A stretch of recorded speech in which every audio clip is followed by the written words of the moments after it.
Here in Hickory, North Carolina, first ever trip for the North Carolina High School Athletic Association state champs. These broadcasts brought to you by Affordable Dentures and Implants. Hickory's rocking today for the 4A state championships.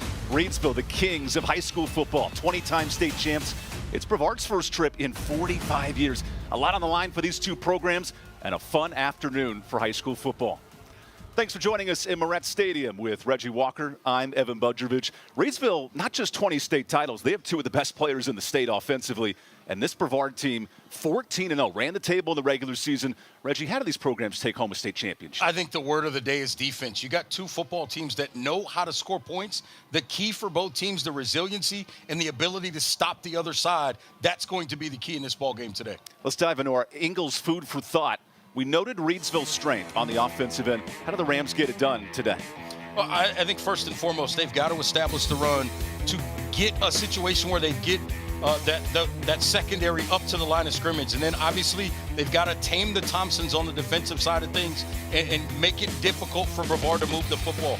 If you're Brevard, start with running the ball. That has to help you create those big plays down the field. And then defensively, you better know where number one Deontay Neal is on the offensive side of the ball for the Rams, because he is an absolute problem to deal with.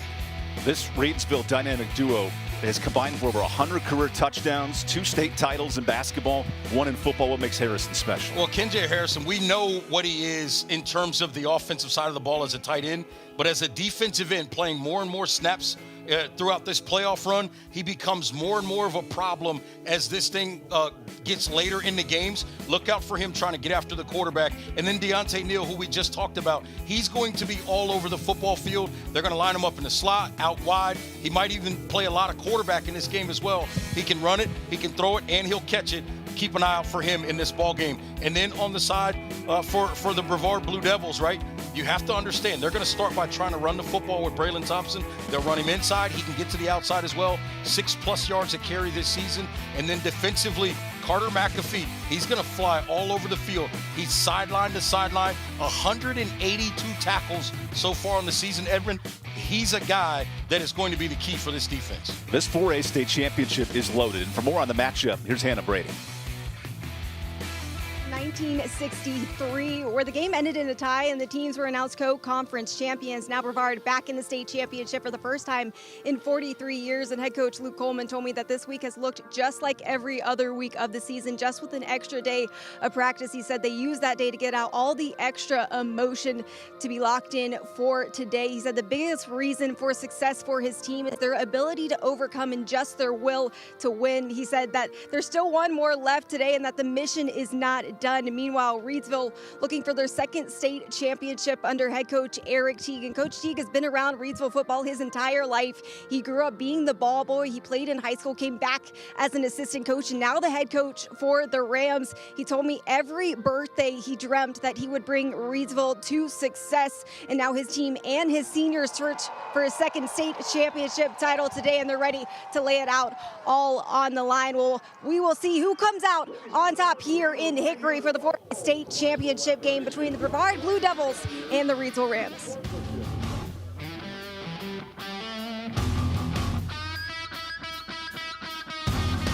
Storms can come up fast, and your roof is your home's first line of defense. Tip Top Roofing is fully licensed, insured, and trusted by homeowners, HOAs, and real estate professionals. From the smallest repairs to the largest residential replacements, we handle it all, including gutters and siding. As a CertainTeed Select Shingle Master, we offer up to 25 years of workmanship coverage and a lifetime materials warranty. Ask about our senior and veteran discounts and schedule your free inspection today at tiptoproofing.net. I am so Why can no one help you? This is a nightmare. Healthcare is broken. At Blue Cross and Blue Shield of North Carolina, we get it. Really? Really. That's why we're making healthcare better for all. Starting with you. Yes, you, Daryl. We're making plans easier to navigate by putting your benefits, prescriptions, and details all in one place. Convinced? No. But it's a start. We'll take it. Blue Cross North Carolina. Making healthcare better for all. Starting with you.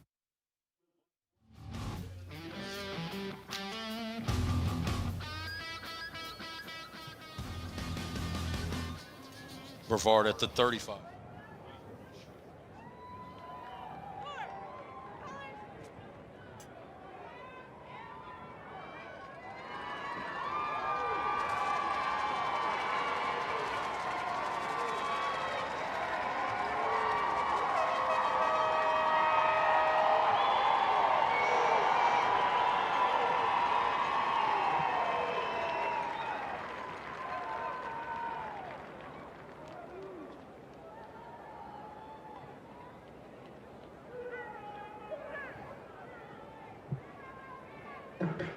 Please welcome the visitor. They welcome all the toss. I have a queen who presents oranges, tails, what you call. Heads. If I drop it, flip it again. It is a tail, but with the toss. Welcome back to Moretz Stadium. Here's Luke Coleman, 22-2 record in conference, 60 wins overall. And Reggie, this is a program that's built back-to-back 10-win seasons. Impressive in the playoffs. They've come in with a fantastic regular season. Yeah, they've done an excellent job of just finding ways to win. They've been involved in some close games as well, but they come out on top. This is a football team. They do a lot of the little things right that maybe don't show up on the scoreboard, but they show up by the end of the game. So that's what Brevard brings to the table. Undefeated, just 5 undefeateds left in the state. This Reidsville program, 20-time state champions. That's the competition. There's Eric Teague. We noted Jeff and his championship resume as a dad, and Eric's searching for his second state title. But Reggie, this team has been battle-tested all year long. They really have. I think he probably deserves more credit. They, as a team, deserve more credit. Yes, we know about Kendra Harrison and Deontay Neal, but they've got a bunch of other guys that collectively lift this program up, and they continue to have success because it's an entire unit that continues to play well. Look out for them in a special teams game today as well. I think that'll be a key in this ballgame. Look at this Brevard faithful coming down here to Hickory. Fantastic home crowd for the Brevard Blue Devils. Their first state title trip, Hannah noted, since '82. There's a lot of history for these two programs. Reidsville won on the last-second field goal in the region final over West Craven. Brevard has rolled through the playoffs, which means we got 2 heavy hitters on tap this morning. I'll tell you what, the energy in this place is phenomenal. Look at this crowd. This place is absolutely rocking. We got a chance for a great ball game on top of it. Brand new venue for the state championships, and it's checked a lot of boxes before kickoff. And there's the special man, Deontay Neal, the Gatorade Basketball Player of the Year, ready to get this ball underway. Kickoff here from Brevard in Hickory. And the 4A state title is moving. This is Deontay Neal in his senior campaign. And Neal gets out near the 30. That's where Reidsville starts offensively. It's been a year with changes at the quarterback position. Braxton Johnson, the left-handed sophomore, started the first 5 games, but in comes Tyson Broadway in the last 5. And Reggie, he's let this offense move since he's taken over. Yeah, Tyson Broadway is an interesting story, right? He's a guy who shows up, and they were kind of concerned. They didn't know how much he could take on right away. And every week he just continued to show, hey, I'm probably the guy. And I love what Coach Teague said. He said some of our players came to us and said, Coach, he's the guy. And that's important because now you know that they trust in a decision. If you make it, they make the decision. And here they are playing for a state championship. And keep in mind, Deontay Neal will play the quarterback position as well. Here's Broadway's first snap.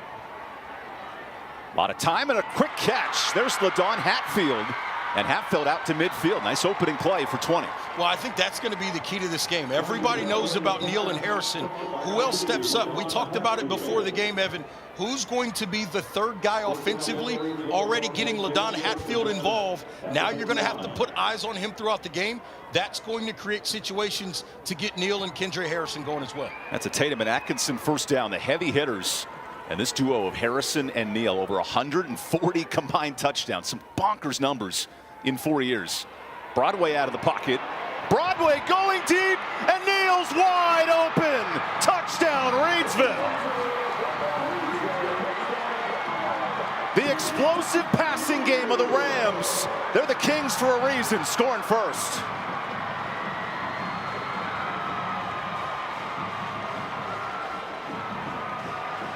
This is great recognition by Broadway. Does an excellent job reading this out properly and making the proper throw with accuracy. Didn't put too much on it. That's one you don't want to miss because it's so easy. He's so wide open. Excellent execution by the Rams there. Deontay Neal, what a difference maker offensively. His 25th touchdown of the year. Now the kicking game. Alex Penaloza, converted soccer player. It's his first year ever kicking. And he shows you why right there. It's going to be an up and down special teams day for Reidsville, but they'll take the 50-yard touchdown. Yeah, you got to take that in that situation. And basically what happens, you see, as they roll out, Kendra Harrison's working towards the flat. What happens is the safety, Christian Conley, his eyes get dirty. He's looking at the quarterback, trying to make a play on the underneath route to Kendra Harrison, and just loses Deontay Neal on the backside, and Neal's wide open. You see it right there. There's Conley chasing on the left side of your screen. He was looking to try to make a play if the ball went to Harrison. You got to remember, 1 is important, or 0 is important, but so is number 1, and they got him that time with the dirty eyes. And that is well executed. Broadway had to have the patience. Obviously, the protection was first, but Broadway had to have the patience to make the right read and allow that thing to play itself out. He had the patience, allowed the read to play out, and then dropped it in the bucket. Since taking over, Tyson Broadway has been next level at the quarterback position. See the energy there from only the junior quarterback. He's got more time in Reidsville. They call it the state capital of football in North Carolina. There's a good reason. Came up in the 2nd round last year. Disappointing finish, and Coach Teague noted injuries. We weren't on the same page on the offensive end. But this team's taken massive jumps to win now 12 straight back in the title game. And when you got a guy that can ignite your offense like Broadway, right, in terms of being able to make all of the throws, and his feet aren't bad either. He's got the right kind of size. I like his size, 6'2.5", 6'2", about 180 pounds. He'll get a little bit bigger and stronger, but a dangerous guy nonetheless. Penaloza calls fair catch on that kick. And was there interference here? That was the question from the Brevard staff, and now the flag comes in. Well, and if I'm the Reidsville staff, I'm frustrated because on a kickoff, that's a live football, and that's a situation right there where number 17, Michael Smith, had a chance to snatch that ball out of the air. And to be honest with you, if he jumps, he probably makes that catch. Instead, he doesn't, and it's likely going to be a penalty. Here comes our first call from this officiating staff.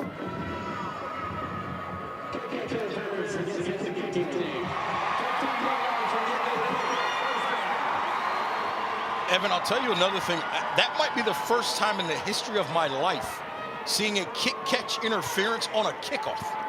You just rarely see that. A very, very big-time break that time for the Blue Devils. They start in plus territory. Christian Connolly, senior quarterback, runs the attack. Connolly's first pass complete. That's Tristan Thompson-Wynn, who's an explosive receiver, over 1,200 yards this year. Yeah, Tristan Thompson-Wynn is a guy that I think they've got to get involved. That'll help open up this running game for Braylon Thompson at that running back position. Aiden Cantrell has stepped up and made more and more plays. And keep an eye out on this offensive line. Peyton Owen at that left tackle position has continued to grow throughout this season. 5 seniors on that offensive line. Brevard can really run the ball over 200 yards a game. Conley after the first down goes to the running game. Here's Thompson getting outside. And a nice tackle in the open space. So 2 early plays, 2 quick first downs for Brevard. And getting the 2 guys involved that need to be involved. Thompson-Wynn and Thompson getting both guys involved. Just working off to the right side. Nice job cutting to the outside by Braylon Thompson. Really, really well done. Nice execution by this offensive line. And they pick up a first down in what we call near the high red area at the 31-yard line. That was Demarion Whitted on the stop. There's Brevard first down, play action. Almost picked off. Josiah Somalu stepped in front. He read that pass before the receiver. Yeah, he really did. He did an excellent job flying up the field from that outside linebacker spot. Devontae Campbell, Cadence Pruitt. Cadence Pruitt is a guy that makes a ton of plays off the edge. Keep an eye on him. They call him AP, Anthony Peel, at that inside linebacker position. And then on the back end, watch out for Deontay Neal, a ball hawk that can make some plays back there. AP is a ball hawk, 120 tackles as a linebacker. I don't care what level. He's an incredible playmaker. In these 14-game trips to the state finals. Tight end checks in. Braden Crane here for Brevard on second down. Back to Thompson. Kendra Harrison, the Oregon commit at tight end and defensive end on the stop. 3rd and 5 coming up. I'll tell you what, that type of run there, not that unfamiliar to folks in this part of the world. A little bit of a slow mesh concept there, like the old Dave Clawson Wake Forest offense. So you get a little bit of that involved right there. I like the decision. Good job to give it there, and now you got a manageable 3rd down. The key here is give yourself a chance to stay manageable. Even if you don't pick it up, get a couple of yards and give yourself a 4th and 2, 4th and 1 type situation, because I'd expect Brevard to go for it if that's the case.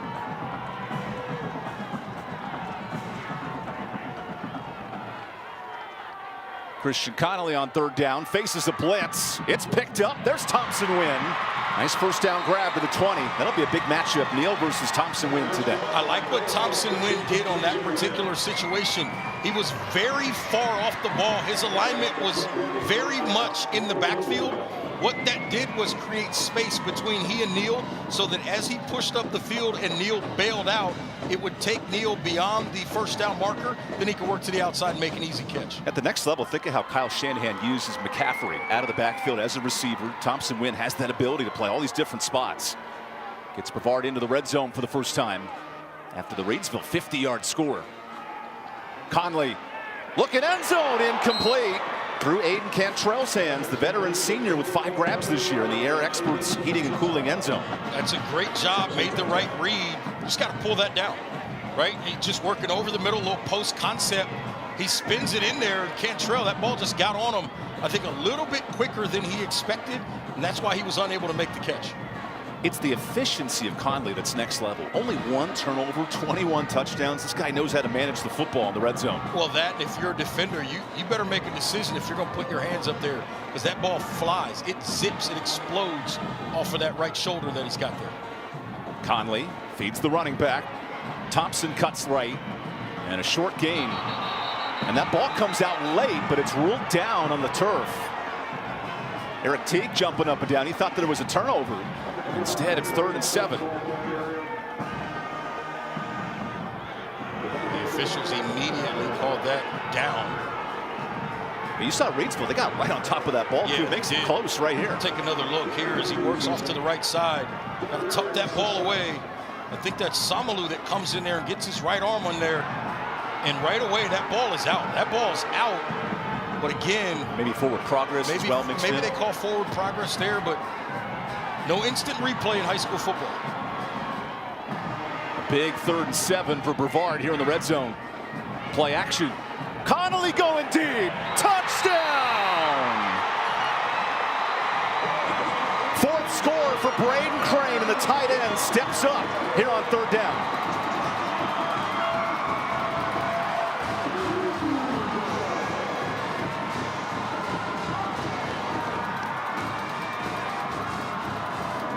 We got a shootout lined out here in Hickory. Yeah, it's just a great job. Braden Crane on a little tight end delay seam concept, and they drop it in there. Nice throw, great job with the patience to read it out by the quarterback, and then puts it up nice and high for the 6'5" tight end to go up and get it.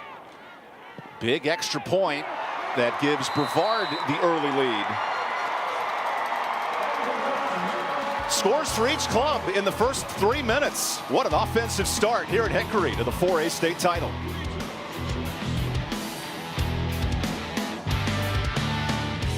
At Wells Fargo, we believe that doing can make a difference. That's why we've donated over $2 billion to strengthen local communities over the last 5 years.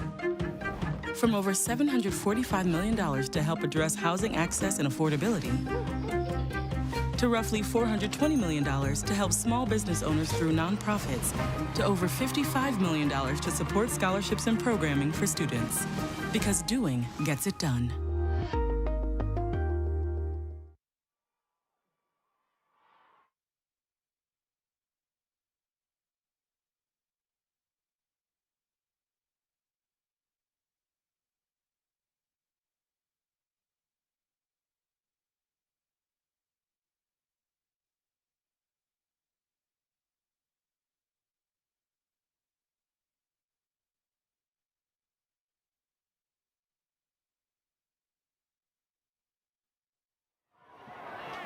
Red hot start offensively here in Hickory, North Carolina, the 4A state title. Reidsville missed its extra point. Brevard put it through, so a 1-point lead for the Blue Devils, one of 5 undefeated teams left in the state, and we'll see one more of them tonight with Tarboro in town for the 2A title. Nice resolve for Brevard on that drive. Yeah, how about this start, right? You give up a big play by Brevard and you go, uh-oh. And then what do? They come back, march right back down the field and put 7 on the board and take the lead. That's got to give them a great level of confidence. And we talked about how they fight through adversity. They fight through things, give up a big play early, just come back and fight back and put points on the board. Field position, so important in these championship battles, and Melagero's kick goes into the end zone. Let me add something to the point I just made about overcoming, right? That touchdown that Reidsville scored, who do they pick on? They pick on Christian Conley, who's playing that safety position, maybe got his eyes out of whack there. So what happens? He just comes right back as the quarterback marches his team down the field, makes several really, really nice throws, and gets into the end zone. So that's got to lift his confidence as well. If you love two-way guys, the Neal Conley matchup is going to be excellent today. Elite quarterbacks, elite playmakers. And now Tyson Broadway back to work, second drive. He goes short to Neal. Harrison gets a block. Neal breaks a tackle. Deontay gets 8 on first down. He is so tough to stop in the open field. Yeah, how about a Kai Agupong on the tackle that time, number 3? Because what he did there, he had to play the outside leverage, right? He's the guy that has to leverage the football back inside. He works off of a Kendra Harrison block. Watch it right here. Watch out to the right side of your screen. Kendra, that's a big man going out to block him. He makes him whiff and then steps up and makes the tackle. That is a really, really well executed play that time by the defensive back. Broadway on second down feeds Michael Smith, the senior tailback, and Smith gets a big run. Tackled in space by Jax Whitmire after a gain of almost 10. Yeah, that was almost a disaster for Reidsville. Broadway had to really stretch out to get that football in there to hand it off. And Smith does a nice job getting upfield immediately to move the chains. That was the one area Coach Teague noted with 3 different quarterbacks this year. Working on those exchanges, very important, but Smith, he's been big time in the playoffs. 6 rushing touchdowns in this playoff pursuit. And here's Deontay Neal now in at quarterback on first down. Neal will feed Demarion Whitted. And Whitted's going nowhere. Nice pursuit, including Conley on the stop. Braylon Thompson made that play.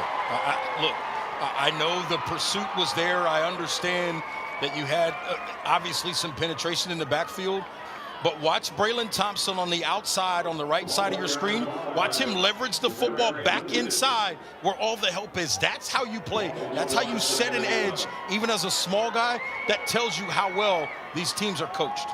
Brevard, 7 tackles for loss last week. They got in the backfield of Maiden in that region final. Neal remains in at quarterback. Deontay so electric with his legs. And Neal is right near the sticks. They'll rule him a yard short. Third down coming up. That's actually good execution in pursuit defensively. Great job by Neal to get what he could. They ran what looked like a little G-scheme action going to the left. You pull an offensive lineman, pull the right guard to the left, and then Neal goes out the other way.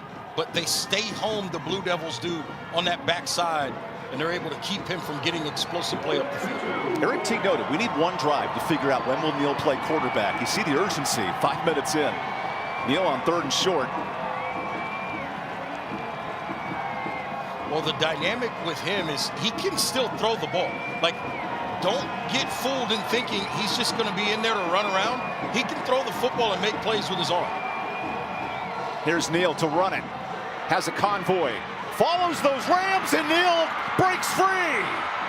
Foot race, Neal. No one's going to catch him. Touchdown, Reidsville.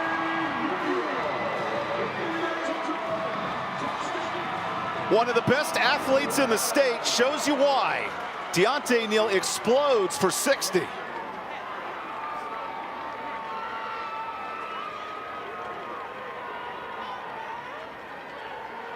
It's just a great job. They run basically, you can call it student body, you can call it sweep, you can call it whatever you want. It's everybody go one way and let number 1 pick his gap. He finds a little bit of a crease. He's not the biggest guy, so he can make it through. He finds a crease, and he's out the gate. Reidsville elected to go for 2. Harrison jump ball. The 6'7" Mammoth brings it in. It's actually pretty good coverage over there. I think that was Tristan Thompson-Wynn. He got a hand on the football. Unfortunately, he tipped it right to Kendra Harrison. But again, Deontay Neal working to the left side, lined up at that quarterback position, out the gate, down the sideline. Reidsville with the big lead, 14-7 in a state championship game. It isn't just a feeling, it's a force. A force that turns underdogs into champions, struggle into strength, and concepts into companies. A Legacy and Wake Forest University are proud to partner because we share a truth. that belief in people yields the highest returns. Together, we're investing in every dream, every goal, every tomorrow. This is our home. Let's believe.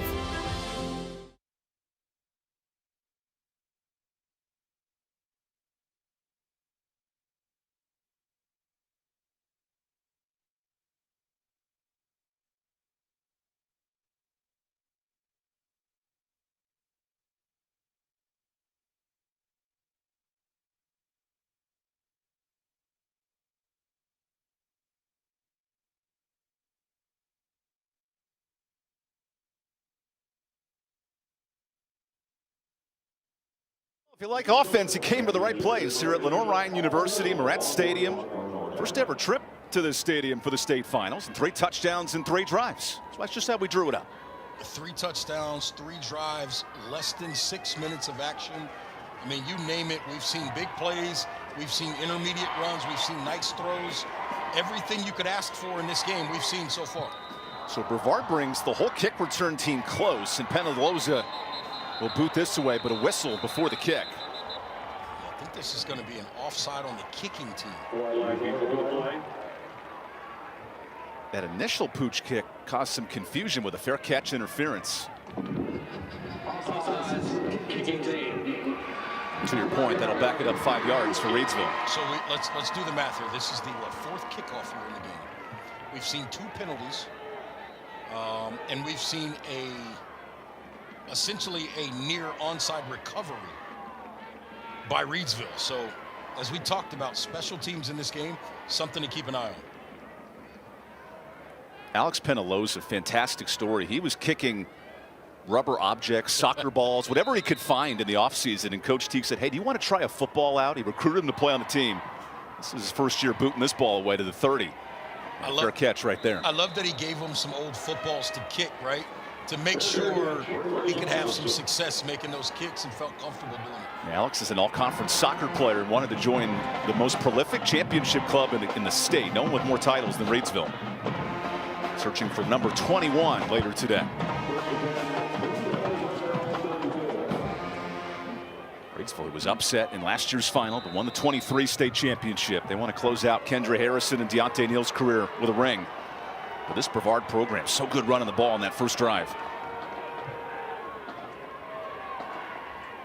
Here's Christian Conley feeling the backup back. Nyrell Skinner. And Nyrell gets a nice gain on first down. Yeah, I like Skinner a lot. His ability to hit it up in there with physicality, a little bit bigger of a back. And he runs his shoulders down. He'll punish you if you step up in the wrong hole. He'll lay the boom on you. 7 touchdowns this year for Skinner. He's more the goal line back, the physical, heavy back, but that dynamic monster. Over 7 yards of rush this year. Conley goes to Skinner, follows the pulling guard, and truck sticks a safety. Big hit for the first down. Yeah, he runs over one man, and then Kendra Harrison didn't appreciate it, so he rather rudely put him down. See it again here as he works up the middle. Boom! Bug on a windshield, and then Kendra Harrison finishes him off. But the brunt of that was taken originally by Jordan Robinson, number 4. It was a Tatum and Atkinson first down, the heavy hitters. Big run for Skinner. Conley against the blitz. Thompson went wide open. And Tristan just keeps going down to the 40. Nice explosive play. Yeah, I love what they're doing. They're getting the ball out quick. They're identifying where's my off coverage. Yes, that's a long throw, but they're getting the football out quickly. That slows down this pass rush, doesn't give them a chance to really get it going. And that's how you neutralize a good pass rush in the way of a guy like Kendra Harrison, amongst others. Gain of 15. Today's game is provided by Cook Reynolds. Cook Reynolds running the smart way to get things done. Moretz Stadium, what a welcome to the high school state championships. 4 impressive offensive drives here early. And now Conley with a 2 tight end set in Reidsville territory. Feeds Skinner, and he's stonewalled. This defensive line gets penetration.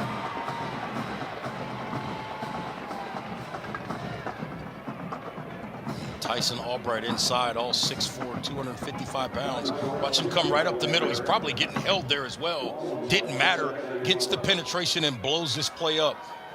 That's what you can't have if you're Brevard, right? You can't have those negative plays to get behind the chains. Now, 2nd and long, somewhat predictable situation. I would expect maybe something short in the passing game or potentially run the football here and see if you can pop one. Conley out of the pocket. He's following some blockers, and Conley spins near the first. Nice run. That's what makes Conley so elusive. He's not the design runs can really be fantastic. And I love the play call, right? You go, you get a little bit of action following your offensive line. You get a fullback essentially out in the pattern, and Nyril Skinner, you let him lead the quarterback, little quarterback power, and you pick up 9 yards.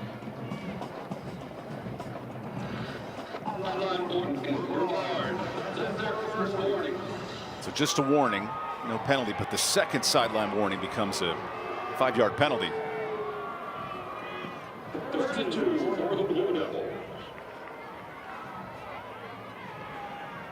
Brevard Blue Devils, one of 5 undefeated teams left in the state, had to win an overtime thriller over Pisgah to get to the state tournament, and they've been rolling since, 35 a night.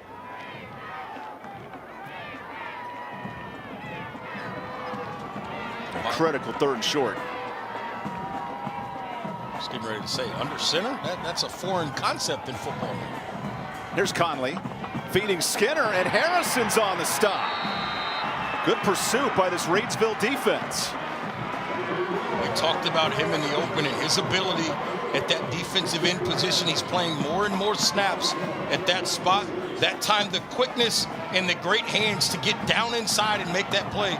Kendra Harrison, that's big time. You'll see him here. He's on the right side of your screen. Look at him. Just too quick. The quickness right there. He just beats number 72 that time. Niven inside. And all of a sudden, it's 4th and 4, a critical spot in this game. Conley moving, but the ball comes out. There's a penalty.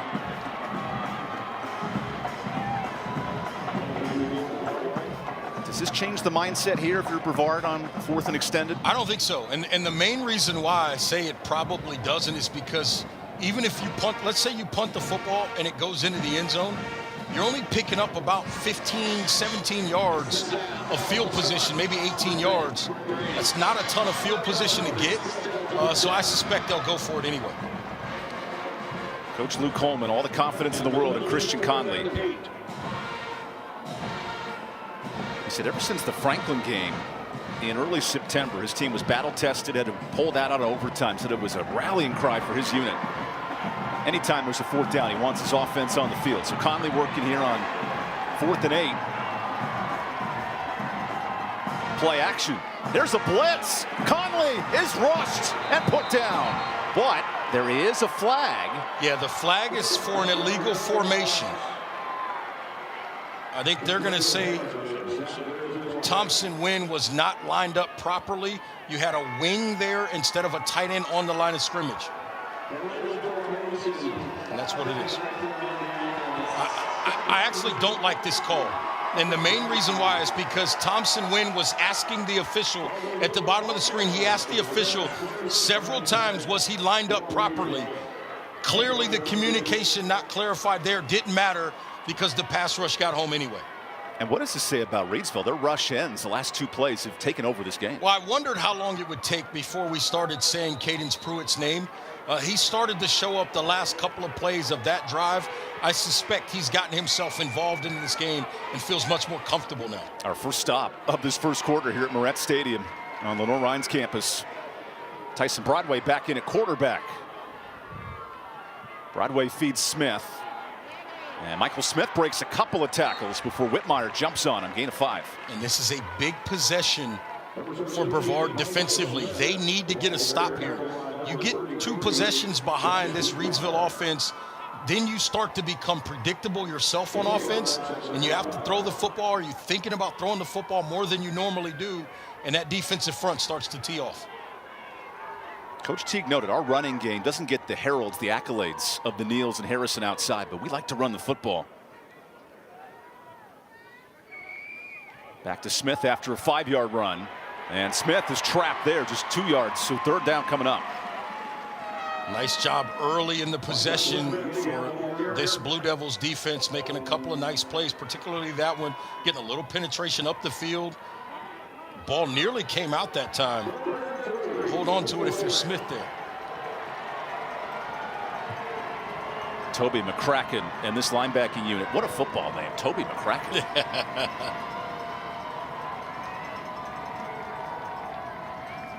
Broadway looks to Coach Teague, who anchors this offense for Reidsville. Yeah, I think they might try to let Broadway read this and get Smith working towards that left side as you see the defense shift. Here's Neal. Nice sweep. Deontay Neal jukes a man. Oh my goodness, he put him on skates. No stopping one of the best athletes in North Carolina. They had this thing properly leveraged to the outside, but he just erases the leverage. Watch him right here, a little dead leg against Braylon Thompson, and he's able to turn the corner and pick up the first down. That is something you just can't teach. That's just being an athlete, being a good football player, and making a play there. 180 yards today for Deontay Neal. We're still in the first quarter. This kid is fantastic.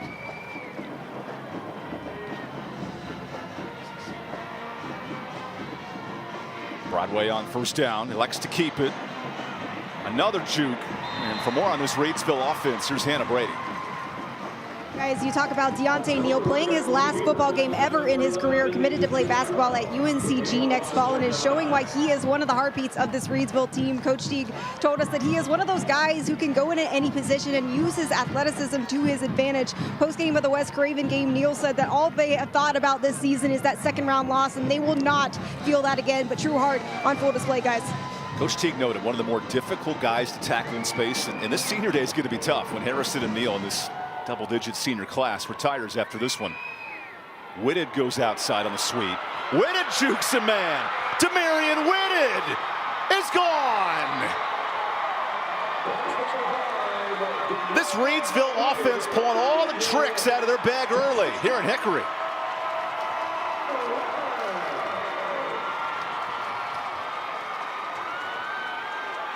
I was just getting ready to remark about how Deontay Neal, the most impressive thing about him, with all the things we've seen him do athletically today, the ability to get the gloves on and off between moving positions. While he takes the gloves off, makes the right read that time, and all of a sudden it's a walk-in touchdown with Whitted. We had noted where are the secondary pieces coming from Reidsville today. The stars have to be there, but Whitted joins the touchdown party. And here's Reidsville going for two with Deontay Neal back there. Neal rolls right. Harrison's wide open. And now the point advantage up 15 here late in the first quarter.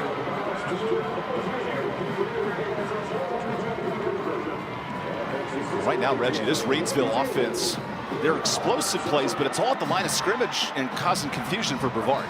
Yeah, what they're doing is they're getting leverage on the football and able to get to the edge because of their speed. All they're doing is making Brevard have a little bit of hesitation.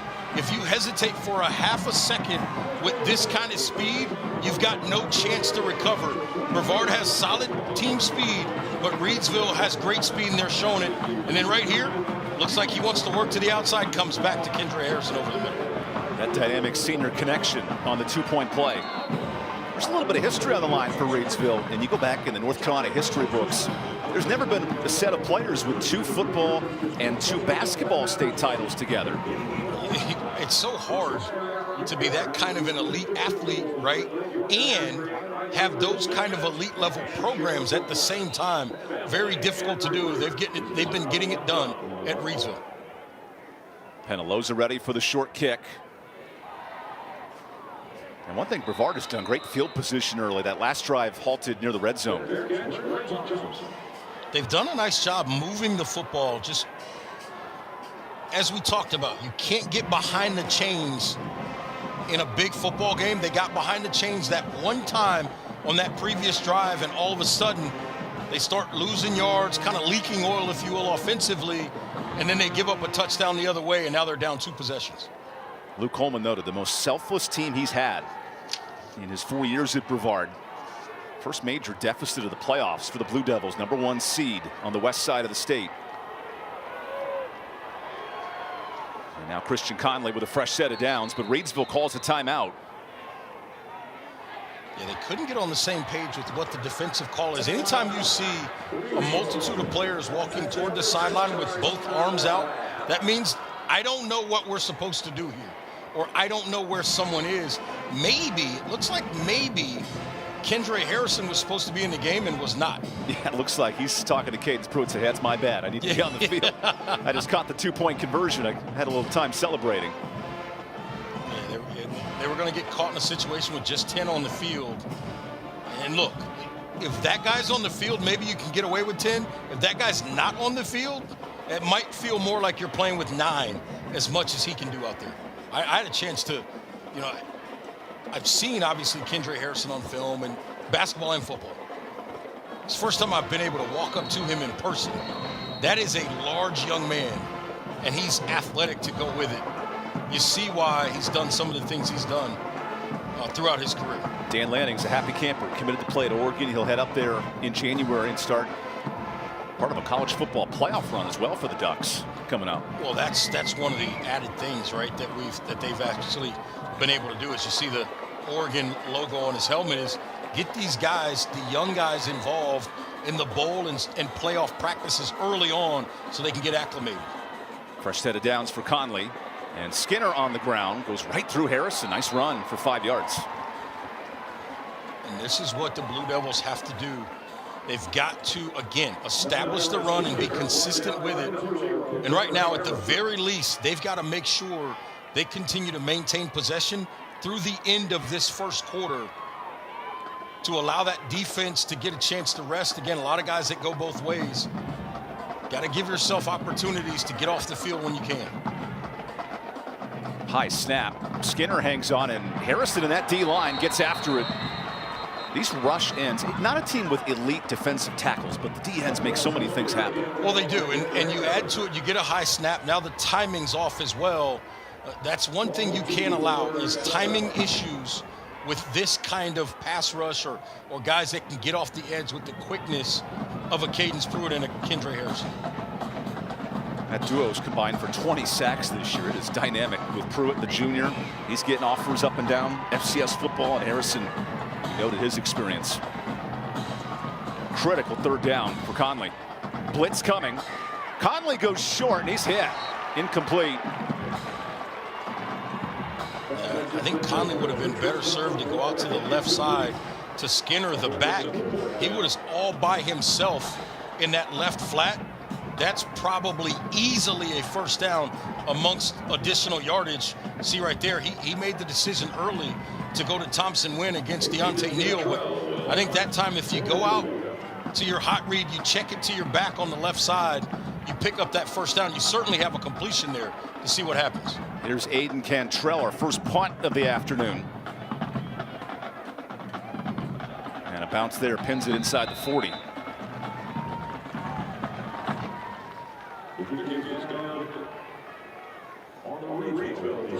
Well, this Reidsville drive to end the first and now begin the second quarter could really put a statement on this 4A state title. I think Coach Teague is going to be extremely aggressive on this first play.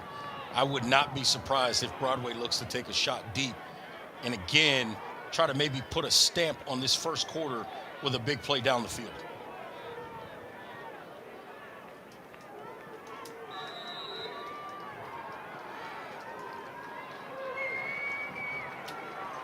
At times, Reidsville's looked unstoppable offensively today. Here's Broadway back in at quarterback.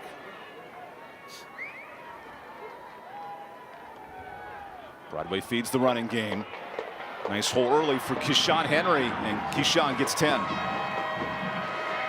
That run by Henry, just working to the right side, follows his blockers, moves the chains to end the first quarter.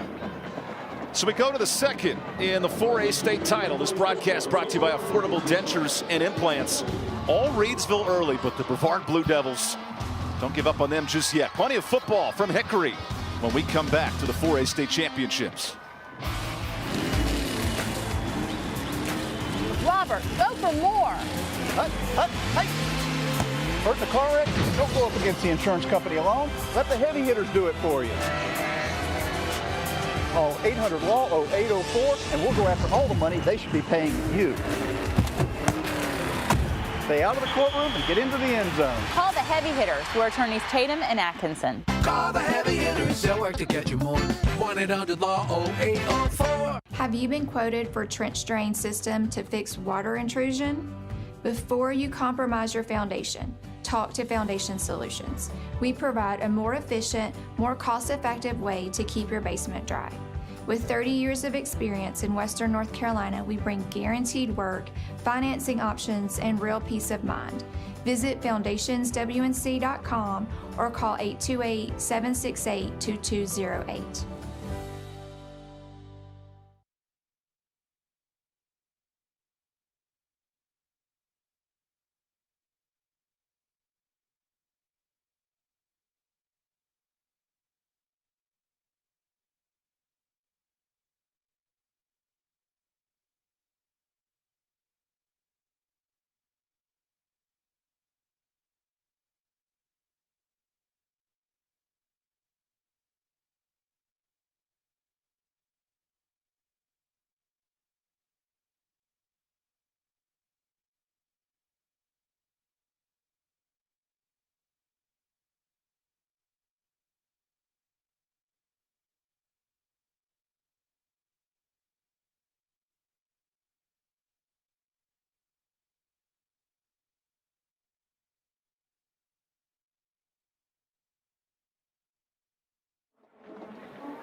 Welcome back to the 4A State Championships presented by Affordable Dentures and Implants. These offenses off and running in the first quarter. Reidsville 17 yards to play. Brevard, beautiful first drive, and now Reidsville gets the ball back with a chance to really make a statement here in the second. Yeah, they really do. Early on in this game, they could really put Brevard in a situation where, look, it just minimizes their offense. It forces them to become a heavy pass team if they give up points here. Big drive here defensively for the Blue Devils. Broadway feeds Smith in the running game. And look at that, keeps churning the legs. Nice run for Keyshawn Henry that time. Back-to-back touches for the sophomore. Yeah, Henry doing a nice job getting up inside. Obviously, his first couple of runs, they get him going up inside.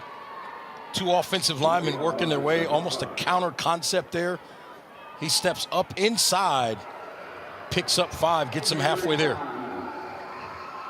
We have an injury timeout here for Reidsville. Is it an injury or is there an equipment? So Harrison exits the field. Good news at the high school level, it's just one play, then you can re-enter. So they'll check on Kendre. And now Broadway back to work, the junior quarterback. Broadway rolls out and another whistle. LaDon Hatfield also went off the field after that previous play. So not quite sure exactly what's going on over there. Well, in the regular season, when Reidsville's had trouble, it's double-digit penalties. This could be a bugaboo for the Rams in this second half. Penalties, and the other thing it does, right, in this particular case, now you're behind the chains. Now you're at 2nd and 10 when you were at 2nd and 5. So, again, starts to limit your options. And they're going to make Kendre Harrison go back off the field because that play technically never happened because it was a false start. Yeah, so Whitted comes back in. He scored the touchdown early in the first quarter.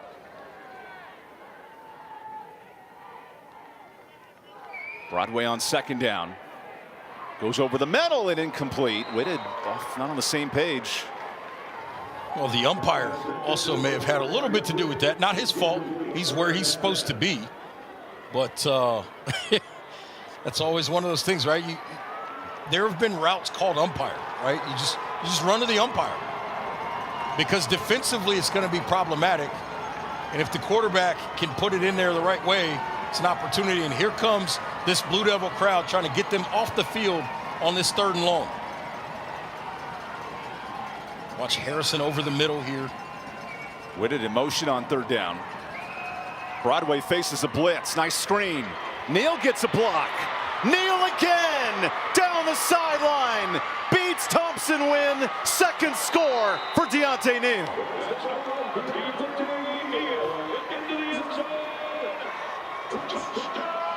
In his final high school game, this man's unstoppable. Another score for Neal. Evan, this was a double screen concept. So they show you the screen look out to the right side behind Kendra Harrison. And then on the back side, they leak 2 offensive linemen out with Deontay Neal. They throw it out to him in space. Everyone had loaded up towards Kendra Harrison the other way. Now it's Neal on the backside with 2 offensive linemen against just 2 defenders. That's 3-on-2, the numbers game. The math says I'm going to take Deontay Neal, and that's a walk-in touchdown. 93rd career touchdown for Neal. These are some gargantuan high school numbers in 4 years. And Penaloza hits the post. No good that time. Came off the foot strong. Keeps it a 3-score game. Well, right now, if you're Brevard, how do you flip the script? Reidsville's going up and down the field. And let's look at this again. See, watch. To the right, it looks like a screen concept, right? And they come back to the backside. There's only 1 defender out there along with Deontay Neal and a couple of offensive linemen, and that's a house call. It's a foot race, and you're not going to beat Deontay Neal in a foot race to the end zone. Well executed. Great job by Broadway reading it. And there it is. There is nobody, absolutely nobody there to do anything about Deontay Neal getting to the end zone. Almost 200 total yards for Neal in this first half. There's your scoring summary. And that 52-yard screenplay, the one moment Brevard had a nice opportunity, and then Neal breaks free. Yeah, 3rd and long. You get him to 3rd and 10. And it becomes a situation where can you just read it properly, leverage the football, and get off the field? And Broadway had other plans. Does a nice job. He looks out to the right. That holds the middle defender from making a play to the left, and then he comes back to the left side, just dumps it off to Deontay Neal, and it's over.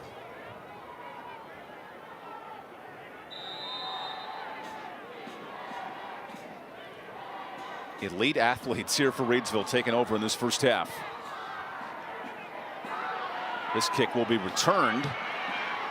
And Brevard gets a nice special teams play.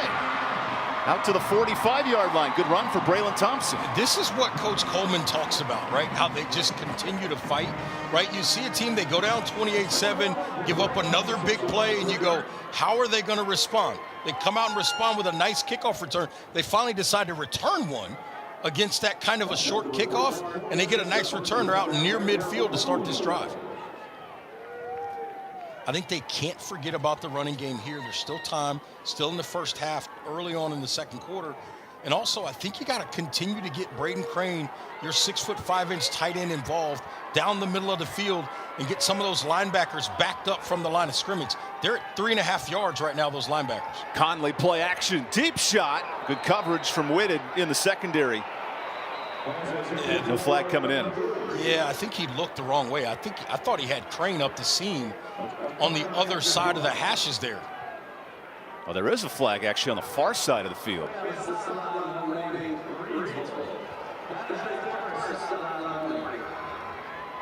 It's going to be just a sideline warning against the Rams there. But again, working up the middle of the field, I thought Braden Crane had a step on his guy at that tight end position up the left hash, and they decided to go to the other side of the field. That's an opportunity that you'd love to have back. I guarantee they'll come back to that concept pretty soon in this game. And can Brevard get Tristan Thompson Wynn involved? He's an explosive receiver. Here's Conley against a blitz. Conley going deep. Thompson Wynn can't bring it in, but earns the flag. Well, that's the matchup all day. Can Whitted keep up with Thompson Wynn? Yeah, they picked on Whitted one-on-one situation. They said, can we get an opportunity down the field? You called it. They got to get him involved. Got to try to get explosive. And for more on Thompson Wynn, here's Hannah Brady. Coach Coleman told me this week that Tristan Thompson Wynn was the best player on the field without hesitation. He said he doesn't ever seem to get tired. There's never any sign of fatigue. He just keeps on getting better. He also went from 160 to 180 in the offseason, had a little bit of a growth spurt, and has just adjusted really nice for this Blue Devils offense. We're seeing that right here, Evan. Yeah, the ability to make these big jumps from sophomore to junior year. You see it so much at the high school level. Big explosive target. And that 20 pounds is going to matter, right? That 20 pounds allows you to take some of the punishment that you have to take. There's Conley going to the tight end. Nice completion, you noted, getting Crane involved, his second catch. Yeah, I like the decision there. Great job by Conley extending the play, and then just dumps it off to his tight end. Take a look at him here, a little reverse pivot out, and they're picking on Cadence Pruitt. Cadence Pruitt didn't do an excellent job of setting an edge right there, didn't keep the quarterback contained.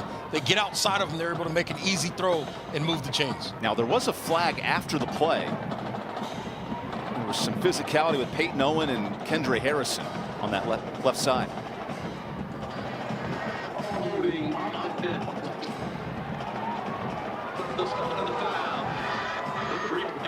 So it was on Peyton Owen in that wrestling match.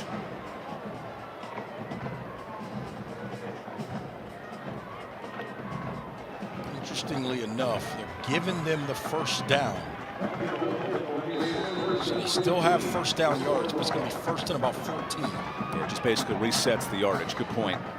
Troy Kessinger's offense has been clicking here in the playoffs. And worth noting, the Kessinger family, Ben, a great senior receiver, great player. Unfortunately tore his ACL earlier this year, but they've rallied around that cause. Now first and long into Reidsville territory. Conley with the keeper. Conley gets a block and loses the ball. Fumble. Reidsville scoops it.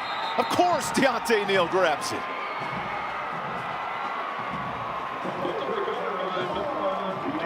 It was actually the perfect play call. You had a middle blitz coming. They get to the outside, so they had the right call against that defense. He just puts the football on the ground. Watch it here. There's a blitz coming right up the middle, so there's nothing there. But now he's got a blocker in front. Just hold on to the football. He had it high and tight. Just got it knocked loose.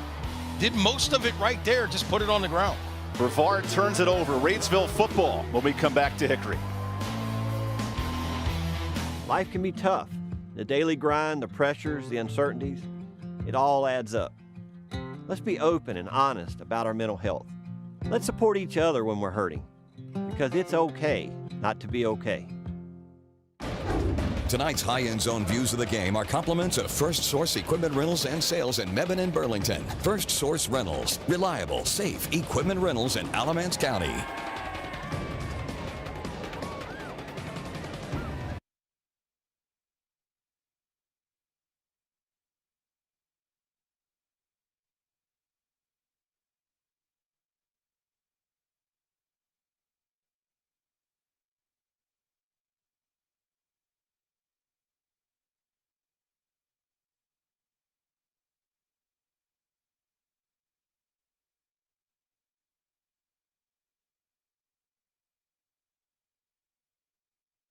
The North Carolina High School Athletic Association State Championships presented by Affordable Dentures and Implants. Stay tuned for the Foundation Solutions halftime report. Interview with Q Tucker, the commissioner for the NCHSAA. Highlights and more. Foundation Solutions halftime. Huge turnover scooped up by the Reidsville Rams and their do-it-all standout, Deontay Neal. And now the Rams have scored on every drive. Get the football back here with 10 minutes left in the half. Little play action for Johnson. He goes to Harrison. And Kendre, nice stiff arm. Harrison down the sideline. And Harrison keeps going. The Oregon commit is running away.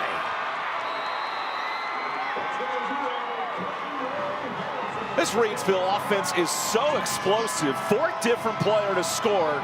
And it's maybe their best in the state in Kendre Harrison.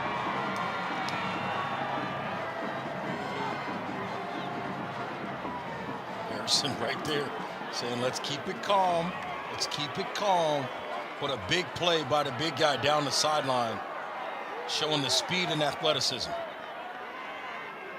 Longest play of the year for Kendre, 70-yard touchdown.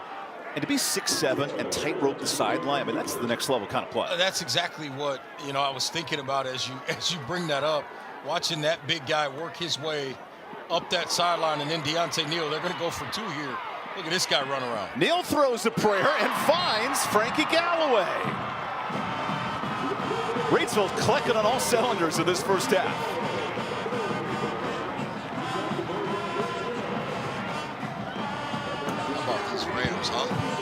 Eric Teague's program upset in the second round last year in the playoffs. They're coming for vengeance today. Yeah, they go a little play action, a little tight end, basically a tight end screen. They got the wide receivers out in front to block, and then Harrison just works and tight ropes that sideline. They can't get the big guy down. Trying to go up high. First of all, don't go up high against this big guy. You got to get to the legs, right? Tried to get to the legs. He just swipes them away, and now it's the speed down the sideline. Easy for Harrison. So he's got a touchdown catch and the two-point conversion receptions as well. Kendra Harrison, explosive. Stay tuned for our Affordable Dentures and Implants Player of the Game. Use your 2025 dental benefits now to get that smile you deserve. Reggie, you got a good smile. Visit affordablodentures.com for the practice near you. Appreciate that. It's all about having. Look at that smile. How about that one? Everyone's having a blast. Iced out. Looking good. The grills look good. I don't know if they're affordable dentures, but they'll work. And a fair catch at the 35. Right now, if you're Brevard, you're chasing the score clearly, but how does this offense find their rhythm to close out the half? I think right now the main thing is you got to simplify, and you just got to pick up a couple of first downs. I wonder where the confidence of some of these young players is right now. If you can get some confidence going, make a couple of plays, and get in the end zone, it might give you the spark that you're looking for right now. On those first two drives, Brevard scores on the 60-yard drive. Second drive, they're in the red zone. But since then, the pass rush of Reidsville's taken over. As Harrison will stay on the bench following the touchdown. Cadence Pruitt and this defensive line here on first down. Conley fields Thompson. And at 5 yards a pop, it's a good start for Braylon Thompson. Well, and that's what you can't be afraid to take right now if you're Brevard in this first half. You got to be willing to take your 5 yards here, take your 5 yards there, and climb back into this ball game with a nice drive to get yourself in the end zone and start lifting the confidence in your football team. Remember, Brevard gets the ball to start the second half. You start playing that 2-for-1 type game. That, and you've given up explosive plays defensively. That's what can be frustrating and scary for you. Some movement on the center. Daniel Field, the senior that time. Well, there was a lot of movement by the defensive front, but they're going to call a false start.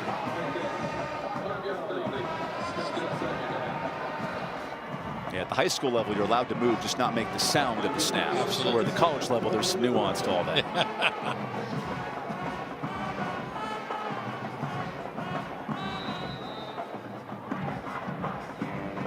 Just the second penalty for Brevard today, but you noted these touchdowns at 50+ for Reidsville starting to add up in this first half. They add up really quickly. And they can really shake the confidence of a football team. Over 350 yards for Reidsville in this first half. Brevard's chasing some big points here with 8 minutes left in the quarter. And now a timeout for Brevard.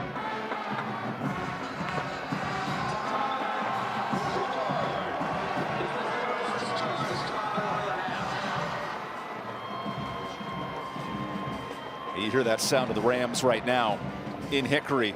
This is a proud championship program. Eric Teague, who won his first title as the head coach 2 years ago. Jimmy Teague, the legendary head coach. And it's worth noting what Eric's done to build this program from his dad and create a championship level. They're clicking on all cylinders today. Yeah, they really are.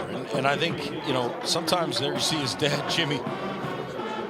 I think the thing you can't forget about in high school football, and we talk about the athletes on the edge and all the playmakers, they are really stout at the line of scrimmage, offensive side and defensive side. And fortunate for them, not a ton of those guys have to play both ways. Talk about a guy in Cadence Pruitt who only plays that defensive end position, doesn't play a ton of offensive snaps in terms of some of those situations. Also, and for more on this Reidsville program, here's Hannah Brady. Headlines for the Rams: Jimmy Teague, 8-time state championship head coach and father to Eric Teague. He wanted to let his son develop the program his way and not step on any toes, but started to come out to practices and games often, transitioned into a part-time coach, and then last season he started to provide more of an input into things, being around regularly, so his son eventually just brought him back on full-time in last season, and now he's heavily involved coaching the offensive line and involved in the secondary, but just noted how special it was to have his father with him on the sidelines, especially today, guys. How about having an 8-time state champ on the sidelines to help out the state champion coach, Eric and Jimmy? You see them back and forth.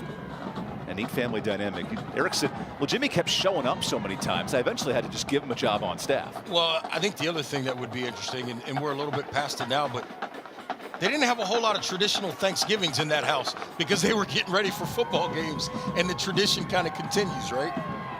A 3rd long coming up here for Brevard. Conley faces a blitz, and that's tipped. Harrison leads to an interception. Richard Braithwaite gets the scoop.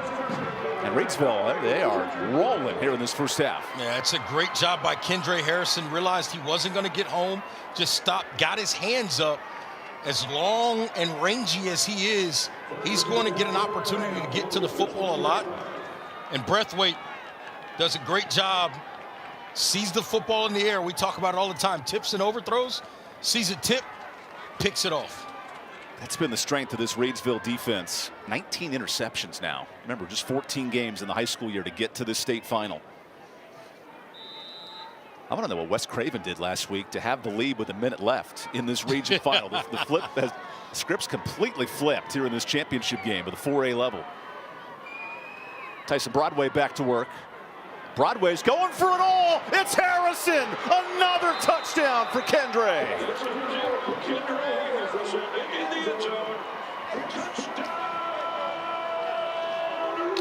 It's getting close to time to crown Reidsville state champs. Their control here in this 2nd quarter.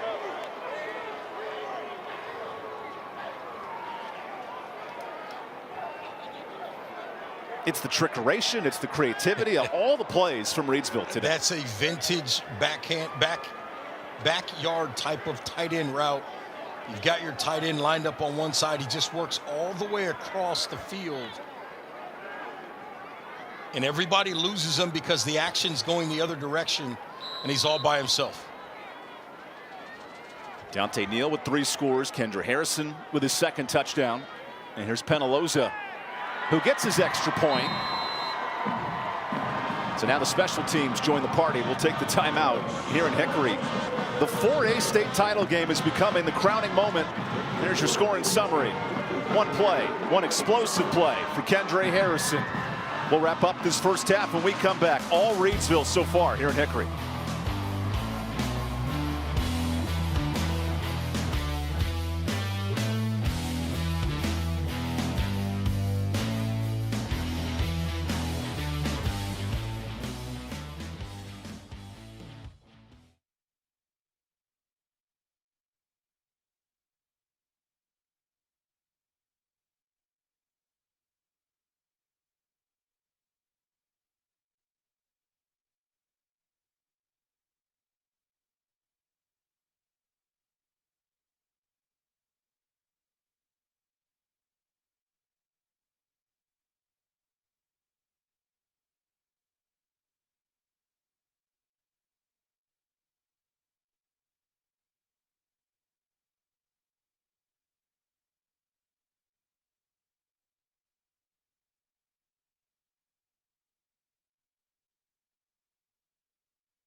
Welcome back to the North Carolina High School Athletic Association 4A state title presented by Affordable Dentures and Implants.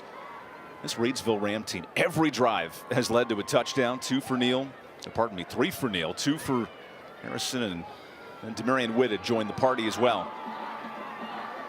A crowning moment for this Reidsville senior class. Has won 2 state basketball titles, searching for their 2nd state football championship.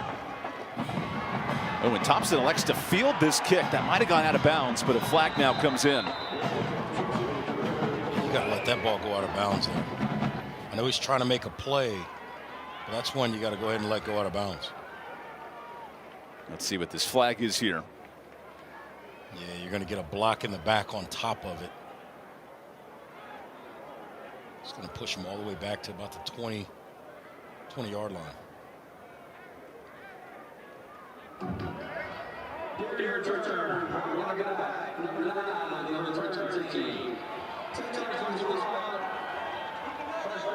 Now you battle field position as well if you're Brevard. And we noted those first 2 drives, he was running the football, play action. Luke Coleman's club got into opportunities, but ever since, they're chasing the scoreboard, and it gets really tough. Yeah, right now you feel squeezed into throwing the football more than you want. Looks like here they're going to go with a little bit more protection look. Additional tight ends in the game. Conley keeps it. That D-line's all over it. Gain of 1 on first down. Harrison and Zaylen Hampton with the tackle. Brevard's played some really good football teams this year. I don't know that they've seen this collective amount of speed throughout the season that they're seeing today against Reidsville, and that has become part of the problem. They've got decent team speed, Brevard, but this Reidsville group, from top to bottom, there's a lot of elite speed and athlete merchants out here. A quick out route. There's Thompson Wynn, and he escapes for a first down. Gain of 12 that time. But even Reidsville so close to that pick 6. You're playing a tying rope here.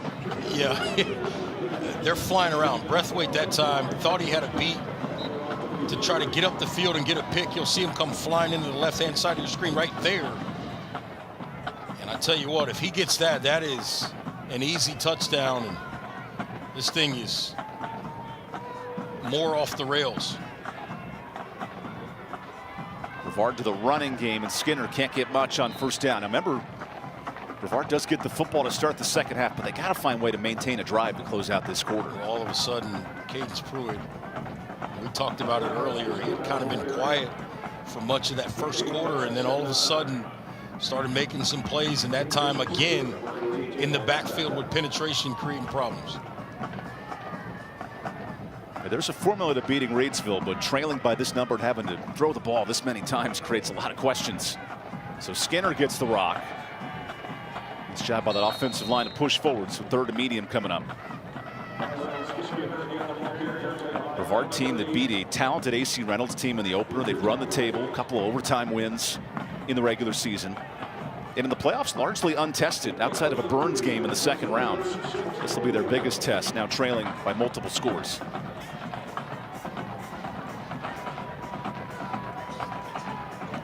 That's the other thing about these playoffs is you see some teams that just run into the wrong matchup at the wrong time. Another 3rd down stop for Reidsville. And coming up at the end of today's game, we'll have our Legacy Federal Credit Union play of the game, a Legacy and Wake Forest, we believe. There's a lot of plays to choose from this Reidsville offense in the first half. And now the punting unit comes on for Brevard. Talking about the Reidsville offense, and I'll raise you one. There's a guy number 0 out there in white with some blue pants. He's made some plays on defense as well as what he's done on offense. Here's the punt from Cantrell. And Reidsville will get 5 more minutes to work with the football.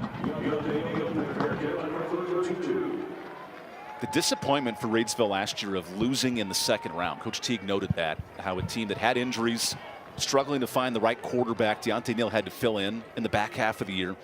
But in comes Braxton Johnson to start the season. And we've seen the last 5 weeks what Tyson Broadway's done. It's provided stability to this offense. Yeah, the stability. And then I think what it does is it allows, obviously, Deontay Neal to be even more of a weapon without the football. Because now you have to account for his alignment. Right, if he's opposite of Kendra Harrison, where do you lean your coverage? All of those things become factors. Well, here's Deontay Neal following the Harrison block, and Neal gets 8 yards on first down. Those are 2 high-level athletes. Neal playing basketball next year in college. Harrison playing college football at the Power 4 level. I thought the most interesting thing when you do the research on these teams is Coach Teague talking about how somebody told him Deontay Neal's a better basketball player. And he's like, I'm not believing that for 1 second. And then he showed up and watched him play basketball one time, and he goes, oh, okay, maybe he might be a better basketball player. Yeah, Neal's the Gatorade Player of the Year as a junior in high school. He's still got 1 more year of basketball coming up. That run will move the chains as we tick inside of 5 minutes in the half. Tip Top Roofing first down. Faith Family Football Roofing. Getting back to Neal, he's going to be, I'm looking forward to watching him play basketball at UNCG. I think he's going to be one of those guys that really shows some things. And look, he may be undersized on paper, but if you watch him play, right, coaches talk about it more and more now. They like dynamics over dimensions, and he's dynamic. Here's Derek Lyons on the jet sweep, and just a gain of 1 that time. What we have seen from Reidsville is everybody's touched the rock, too, not just the superstars. A couple of touchdowns for Whitted and others, and it puts so much pressure on the opposing defense. Well, and that was one of the things that was going to be important in this game is who else, right? Who else could show up for this Reidsville team to provide additional support in terms of putting points on the board? And it's been clear. Everybody's been involved. Broadway, you talked about Whitted as well. 7 scoring drives for Reidsville in the first half. Here's drive 8 with Neal. And Deontay gets outside. So much speed. And Neal gets pushed out near the 35. That hesitation move that he has once he turns that corner, that's so scary because he can go from top speed to nothing back to top speed so quickly. Very difficult to keep up with that kind of athleticism. Deontay Neal has now surpassed 200 yards in this first half as an individual player. So tough to stop. Wait, so he's done in a half what he normally does in a game? He's usually about 185 yards all-purpose per game. He's already eclipsed that in this first half. Now Michael Smith breaks loose. Smith keeps going. Another touchdown for Reidsville. There is a flag, though, back at the line of scrimmage. Yeah, and this one's coming back. I think this is going to be a hold. One of the few things stopping Reidsville in this first half.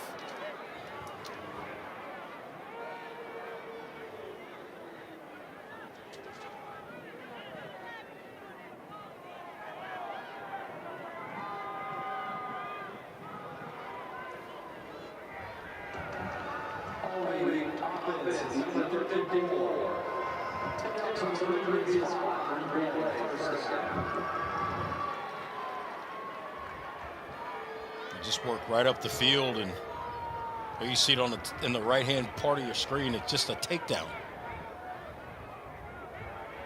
Smith was stepping over lines, as they say, but it's going to come back. Well, Monday Night Raw, that'd be legal. Doesn't always translate to the high school game, unfortunately. There you go, right? A rare 1st and 20 for this Reidsville offense that's been clicking on its first 8 drives. There's the Don Hatfield in motion. Broadway faces a blitz, and it gets there. Good sack by Garen Littleton, the senior D lineman. That's a nice job by Littleton. Working his way up the middle. Just continues to work. And then closes that thing out with a nice, clean hit to get the sack. And they missed. Broadway missed Deontay Neal out in the flat on the right-hand side. And when Brevard's defense is really good, it's 20 turnovers this year. They force a lot of havoc in the secondary. When you're chasing the sticks like this, so difficult. Here's a long 2nd and 30. That's why they're able to be in games no matter what the score, because they can take the football away. They sniff out the screen. Broadway keeps scrambling. And he finds Kendra Harrison back at the line of scrimmage. And it takes an army of Blue Devils to even slow down Kendra, who's flexing his way off the field. And Braden Crane did an excellent job on the reroute. He gets up the field and he realizes, wait, why am I getting a free run? Looks out to his right, drops back into the screen lane, and blows this thing up. And Broadway immediately realizes, I've got to go to the right-hand side. Kendra Harrison was just kind of standing there because the way the formation was, he couldn't go down the field. He was he was eligible, I should say, but he didn't want to get down the field and leave his quarterback. His quarterback was on skates running 20 yards behind him. Turned that actually into a couple-yard gain on 2nd down. Here's the running game on 3rd. And now a chance for a stop here for this Brevard defense. And the punt unit comes on. If I'm Reidsville, I let this clock run all the way down. Got 34 on the play clock right now, so you're talking about a 30-second difference, 27-second difference. Any thought to Brevard using a timeout in this spot? If I'm Brevard, I probably do, but if I'm Reidsville, I let this thing get all the way down to about 5 or less on the play clock before I snap it and punt this football. There's still 10 seconds on the play clock.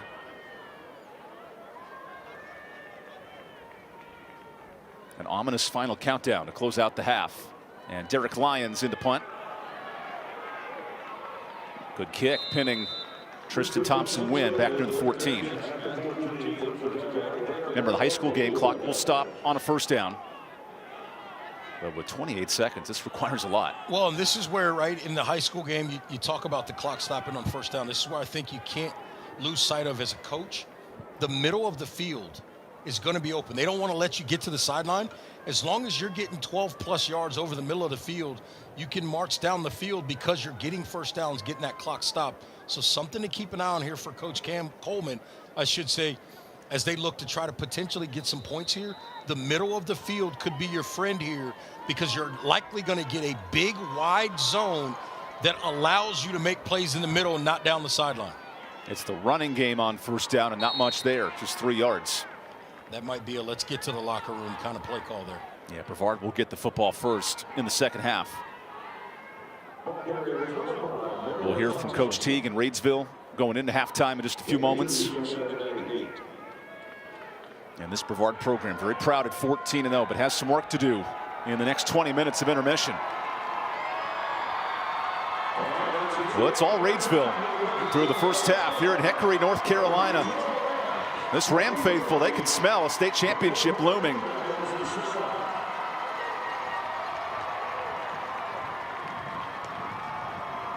Neal with 3 touchdowns, Harrison multiple touchdowns. And remember, these clubs go through the same tunnel, so Reidsville will go first, and then Brevard will join them. How about the logistics coordination down there by the officials as well?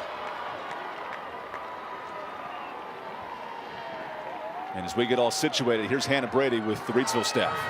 Well, Coach, your team found a rhythm early on. How would you describe the way your offense is playing so far?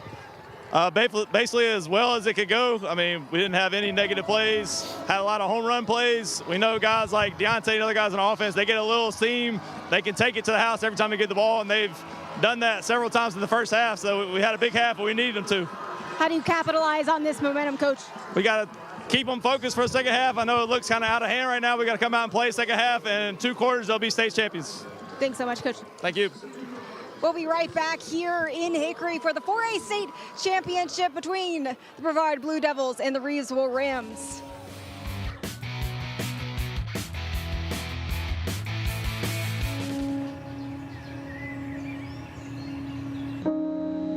This high school gym used to be packed most nights.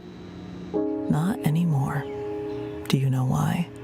Because bad behavior by fans, especially adults, has caused a shortage of game officials across the country. You see, without officials, we can't have sports.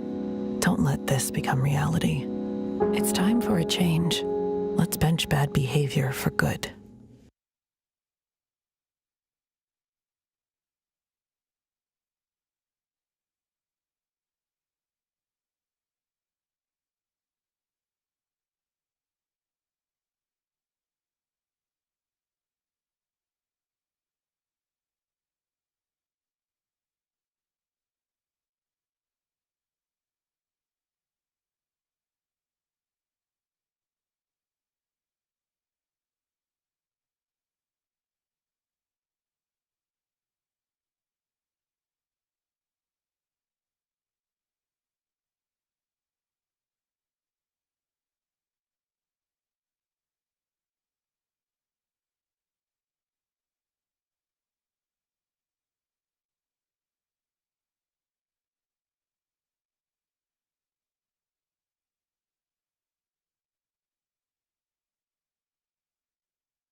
You're watching the Foundation Solutions Halftime Report. Foundation Solutions. It won't cost you to get a quote from us, but it could cost you thousands if you don't. Call today or visit foundationswnc.com.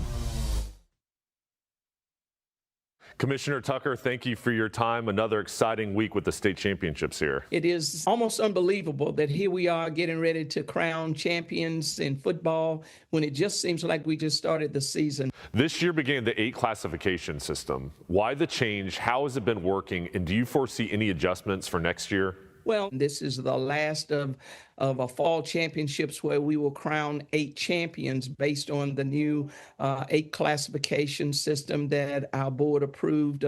So far, so good. And for this weekend coming, we have 3 outstanding venues. There are plenty of familiar names in this year's championship. What do you think makes these programs successful year in and year out? Well, I think first and foremost, those coaches recognize that what we do is called education-based athletics. And it's about providing teachable moments. It's about teaching young people the core values of sportsmanship, integrity, and honesty. And I believe that those coaches understand how to navigate that kind of balance. And what do you think has been the biggest challenge for the association this year? Well, I think always a big challenge for us is trying to help everybody understand the role of sportsmanship in what we do. It's been an ongoing theme of trying to keep that front and center of what we do. And of course, as I mentioned, we do have the 8 classifications in this alignment period. And so just trying to secure those venues has been a challenge. And can you discuss those new venues and kind of some of the highlights of the new opportunities for these athletes to play in? Well, of course, the mainstay is UNC and Keenan Stadium. They've been a site for us for many, many years. The association grew out of the University of North Carolina, and that's one of the reasons that our office is based in Chapel Hill, and one of the reasons that we continue to hold our football championships here. So they're still on the docket. And then, of course, NC State had some conflicts that we could not work around. So we reached out to some other venues, and Lenoir-Rhyne University said, hey, let's talk.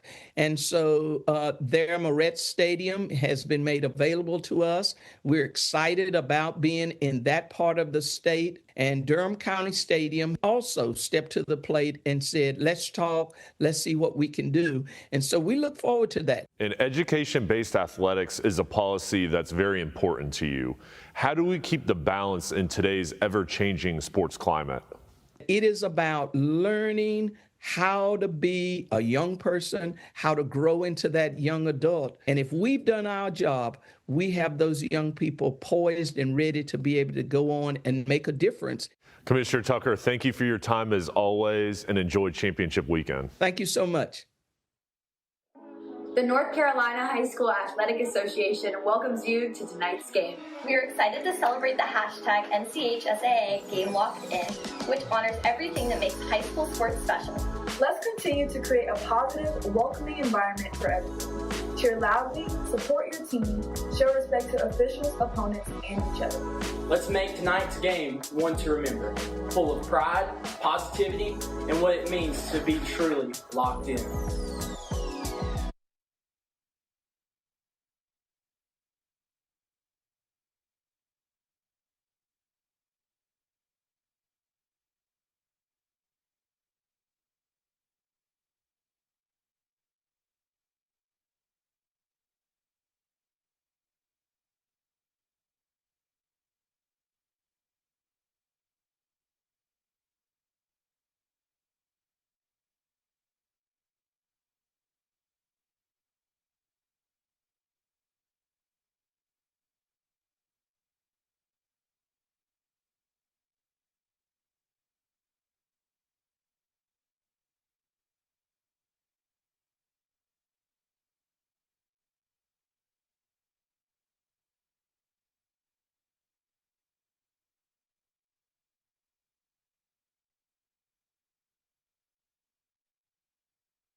You're watching the Foundation Solutions Halftime Report. Foundation Solutions. It won't cost you to get a quote from us, but it could cost you thousands if you don't. Call today or visit foundationswnc.com.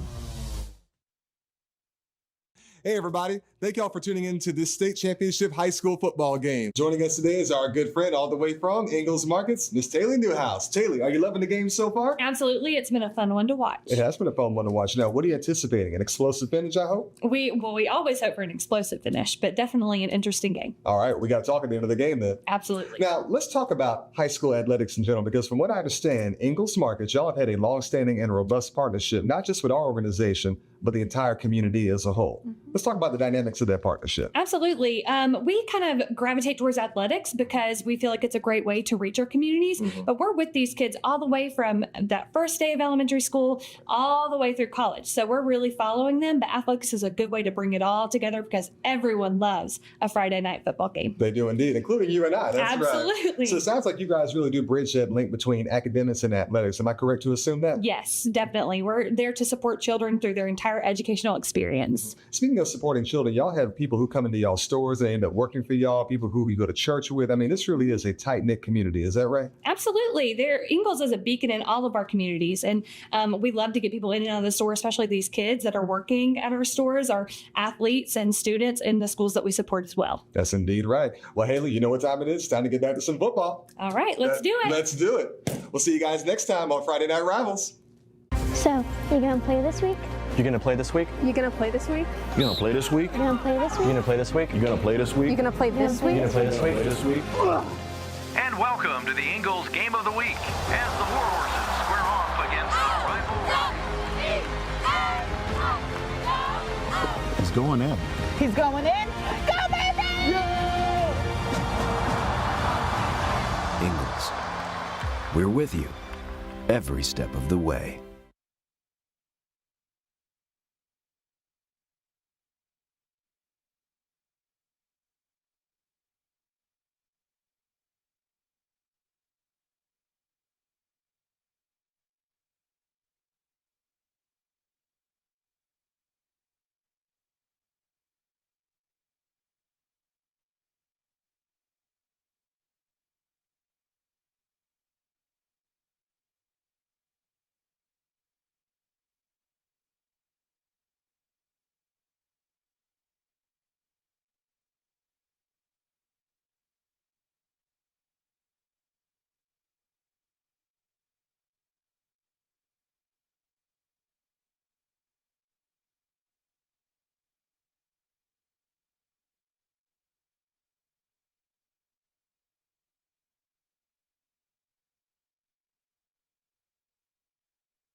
You're watching the Foundation Solutions Halftime Report. Foundation Solutions. It won't cost you to get a quote from us, but it could cost you thousands if you don't. Call today or visit foundationswnc.com. The best Thursday night lights and Friday night rivals highlights from across the country. Ron, nice cut move and a hurdle. He's still on his feet. Are you kidding me? Caleb Ron, touchdown. Oh my goodness, what did he just do? He will roll right, under pressure, still on his feet, trying to find somebody downfield. He's in trouble. He'll throw it to the back of the end zone. The receiver's wide open. Touchdown, McQueen. Michael Henry got his field goal blocked, caught it, and said, look what I found. Touchdown. In one of the most bizarre football plays you will ever see. Pressure, throws it downfield to the middle of the field. What a catch, coming up and grabbing the ball. Oh my goodness. I had no idea it was one-handed that he grabbed that thing and hauled it in. Another rush, they're gonna throw the screen and it's intercepted. How about the big fella, Akeem Davis? Davis He's staying on his feet. Look at him go. Davis. It's like a scrum. They can't bring him down. Akeem Davis is still moving. At the 30, at the 25, he's stuck out of there. Are you kidding me, Akeem Davis? He is in for the touchdown. 55-yard field goal from the left hash. The kick is up, and it is. It's good at the buzzer. Bryant is the hero for the Buccaneers. It's across the country and here in North Carolina, the 4A state championships off to a nice start for the Reidsville Rams. Impressive, searching for their 21st state title as a program. The Brevard Blue Devils undefeated in the regular season. Nice first quarter, but Reggie, as this game moved on, that second quarter, Reidsville's offense, 8 drives, 7 scores. They were rolling offensively today. Yeah, Reidsville just showing the explosive ability of their offense, about 17 yards per play in this game. And that's how you roll up 416 total yards in the first half. Got to clean up the penalties you see there at the bottom on that left-hand side there. Got to clean that up. But otherwise, doing an excellent job offensively, and then defensively, outside of the first maybe 2 drives, this defensive front has really taken control for Reidsville. You see that 283 passing. Neal and Harrison very involved in that. And as we roll some of the highlights, it wasn't just the big plays, it was the explosive plays for Reidsville to open this game up. Yeah, you talk about a team that, look, every time they got in the end zone, it was 34 yards or more on that particular play. They were able to find different creative ways, whether it was, just straight pushing the ball down the field with a concept there of you got a tight end coming underneath on a little underneath kind of route, and then you run a post on the backside. Deontay Neal makes the catch, and then this time he slips through a crease that is smaller than he is. Somehow he gets through there, and he's able to use the speed down the sideline. It was big play after big play, explosive after explosive, and anytime you get this guy out in space, you got no chance to keep him off the scoreboard. 1 of 3 scores for Deontay Neal, and then Broadway found his big man, Harrison. Look at the footwork here from the 6'7" tight end. Yeah, the footwork, and then the ability to run away from defenders. He's creating additional separation as he finishes this run. That's a really nice job by the big guy. And then this time, a little misdirection. They little dash toward the right, come back and throw it back to him, working from the right side all the way back to the left. Easy walk-in touchdown. Look at the Bears here at Lenoir-Rhyne. Beautiful campus, fun little drive-in this morning. Tremendous facility here. Got to give a ton of credit to the folks here at Lenoir-Rhyne for this facility. This is excellent. This is the right place to hold a state championship. Lenoir-Rhyne, 3 years reconstructing this entire stadium at Moretz. It's a beautiful complex, fun D2 campus, and it's packed too from start to finish. When you talk about high school venues, this is the right size, the right atmosphere. I know the game's a little one-sided, but everything's been going well today. Well, it really has, and we felt the energy. We were down on the field before the game, and when the Brevard Blue Devils came out of their locker room for pregame warm-ups, this place erupted with noise, and then you got the same thing when Reidsville came out as well. So the folks made the drives from their respective locations for this one, and they're getting a chance to be involved in a place that has a ton of energy to crown a state champion. A complex with 76 years of history, and they get their first edition of the state championships. We're waiting on Coach Coleman. We'll talk to him in just a moment. This Brevard team, very proud regular season. A lot of work to do, Reggie, but certainly they can hang their hats on a great campaign. There's still football to go. And Hannah Brady about to grab Coach Coleman here in just a second. And now Hannah's ready with the coaching staff. Well, Coach, you talked to me all week about this team's ability to overcome. How did they do that here in the second half? One play at a time. We just got to play one play at a time. They got 24 minutes of football left. They got to go out. How are they going to be remembered? One play at a time. Thank you, Coach. We'll be right back here with the second half action as the Reidsville Rams are up 43-7 over the Brevard Blue Devils, so don't go anywhere.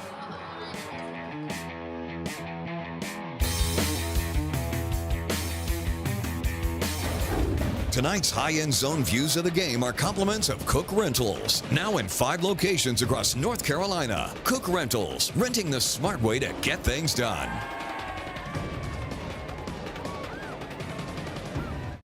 Storms can come up fast, and your roof is your home's first line of defense. Tip Top Roofing is fully licensed, insured, and trusted by homeowners, HOAs, and real estate professionals. From the smallest repairs to the largest residential replacements, we handle it all, including gutters and siding. As a CertainTeed Select Shingle Master, we offer up to 25 years of workmanship coverage and a lifetime materials warranty. Ask about our senior and veteran discounts and schedule your free inspection today at tiptoproofing.net. Tonight's high-end zone views of the game are compliments of First Source Equipment Rentals and Sales in Mebane and Burlington. First Source Rentals. Reliable, safe equipment rentals in Alamance County.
Welcome back to Moretz Stadium here on Lenoir-Rhyne's campus in Hickory. A one-sided first half to the 4A state championships presented by Affordable Dentures and Implants.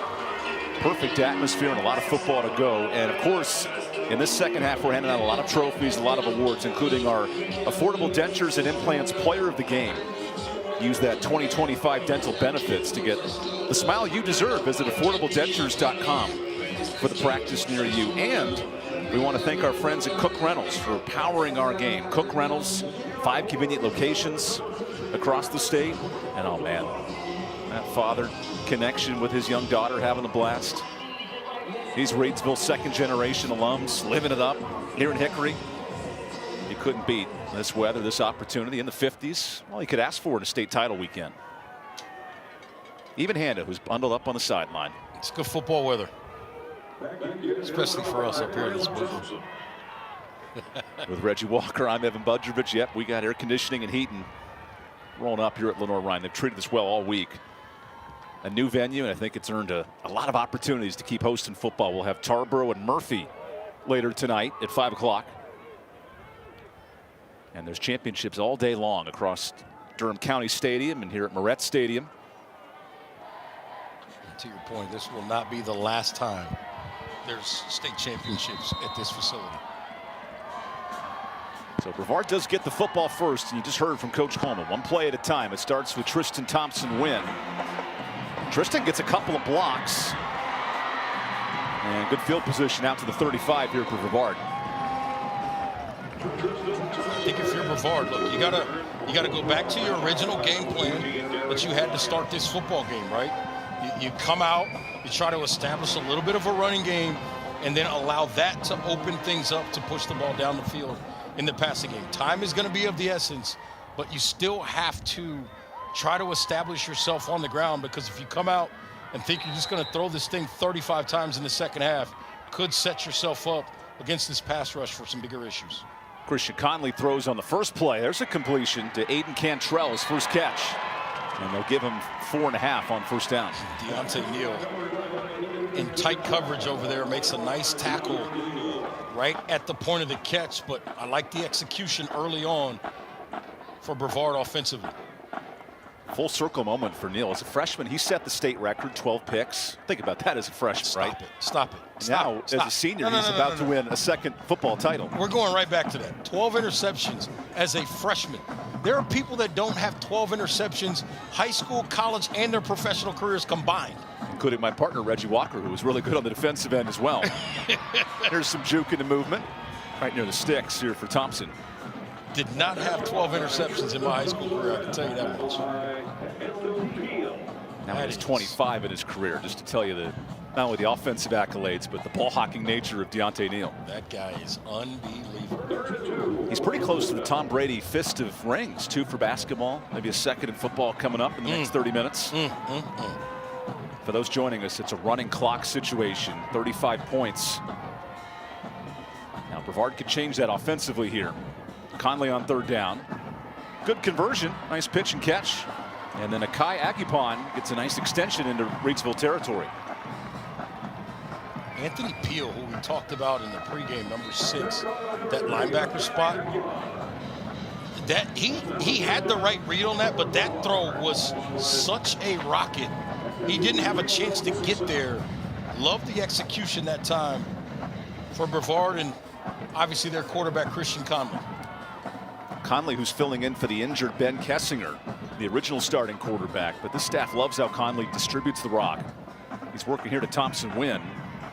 And that backside defense, Pruitt comes in for the stop. Pruitt, Breathwaite, I think that is over there, number.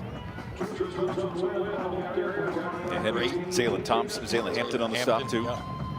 Was flying around on that defensive side. Hey, look at the Reidsville defense. 8, 9, and 6 are everywhere as linebackers. Yeah, they really are. They flow really well, and that guy, Cadence Pruitt, makes their life a lot easier because he creates so much havoc and generates so much attention. Good opening drive of the second half for Brevard. And a nice hole that time, breaking through the blitz. Explosive run for Braylon Thompson. And this drive looks very similar to what we saw at the beginning of the football game for Brevard in terms of their first drive of the game. Mixing in some run and some pass, getting the ball to the outside, running the ball to the inside as well. And they're able to move the football here. It starts to become 4-down territory. 2 of your Brevard chasing points. So Thompson gets it. Nice job stretching outside in the first with Braithwaite jumping on him. Well, this is the type of start Luke Coleman needs coming out of halftime. Absolutely, and he said it, one play at a time, and I think that mentality is showing up on this drive. They're finding ways to just win a play, just win the block, right?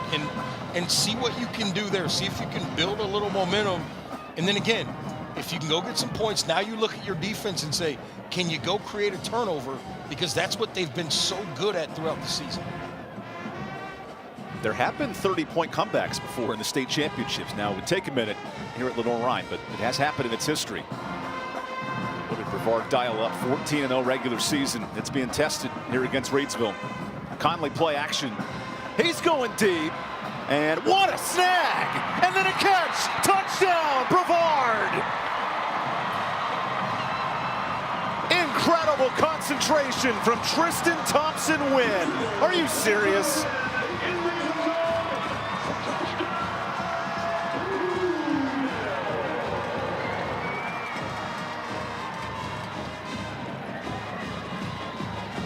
Well, Reggie Walker, degree of difficulty at 10 right here. It might be an 11 and a half. That ball, I mean, you're talking about having to make an over-the-shoulder catch. That ball was kind of hanging up there.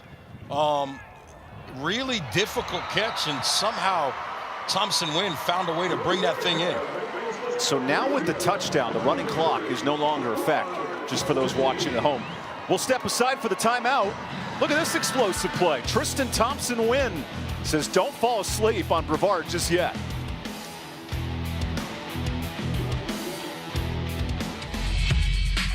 The need for officials has never been greater. Without officials, we don't have this.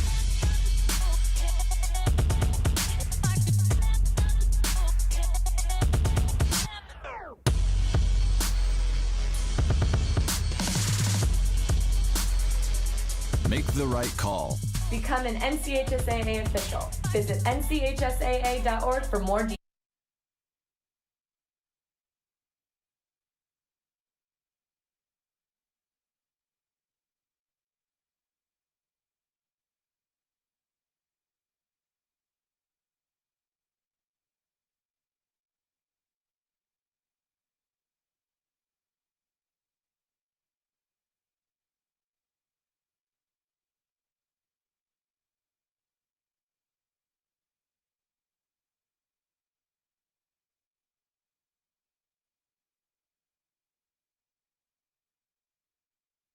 years in implants. Stay tuned later today. We'll have the Legacy Federal Credit Union play of the game. Legacy and Wake Forest, we believe. Here's the kickoff after an incredible touchdown from Tristan Thompson-Wynn. And a returnable kick for Jordan Robinson. Oh, Robinson breaks loose. Only the kicker. Robinson stays inbounds. What a kick return touchdown.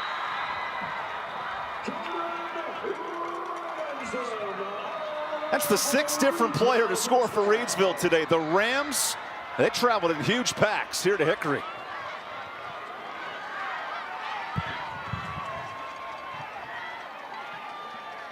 You know, Evan, I didn't know that I would say this today after what we saw in the first half. That's the most explosive play we've seen from Reidsville in this game. It was unbelievable.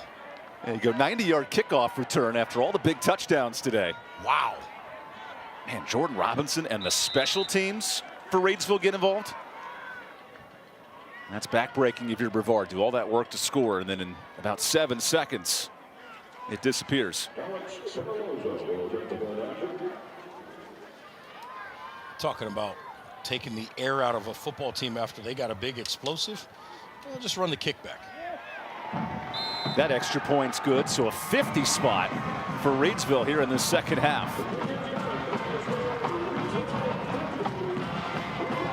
Again, makes the catch, works up the field, and then gets to the right and sees a little bit of a crease, and that's it. He's down the sideline right here, does a nice job with his contact balance there. Gets a little push around the shoulders, steps through it, and then speed, touchdown. And probably the most important thing in a situation like that, right? Nobody, in terms of his teammates behind him, nobody panicked and pushed anybody in the back. They let their guy go run. That's good discipline by the special teams unit. That's a pretty simple drive right there. 90-yard kickoff return, 91 officially for Robinson.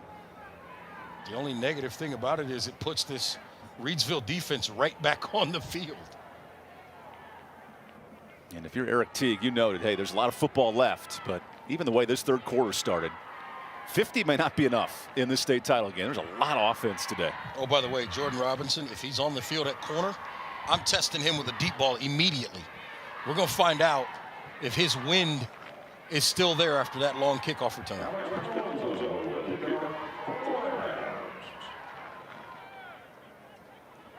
Penaloza here with the kickoff.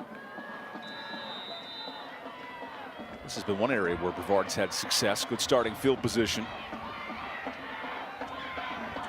And they'll start again right near the 35. So you're saying, hey, I'm going to target number 4 defensively and give him a shot first play. Might as well. He just went 90 on us. Maybe he's a little tired. Maybe he's a little bit gassed. If he's out there, that's the guy that maybe I try to attack vertically down the field. Of course, he's not out there right now, which is probably that's good coaching by from design. Eric Teague. Absolutely. He does have Deontay Neal, the anchor of this defense. His job's to guard Tristan Thompson-Wynn, who just scored from 40+ on his last play. Here's Conley going the other way. And a nice snag for 5 yards to Ty Griffin, first catch of the championships. Ty Griffin, just a sophomore, getting an opportunity here to get some experience, get a catch in a state championship game, start to feel a little more comfortable as his career continues. We'd love to see as well Carter McAfee, the linebacking specimen, who's a great slot receiver for Brevard. Getting him involved will be important today as well. Chance for this 16-player senior class to close out their campaigns for Brevard. And a nice run. There's a first down conversion for Nyrell Skinner, who unfortunately got injured at the end of that play. The way he fell on that left knee, I don't know what the injury is, but the way he fell did not look comfortable at all. You could see it as soon as it happened, and you just hope he's okay.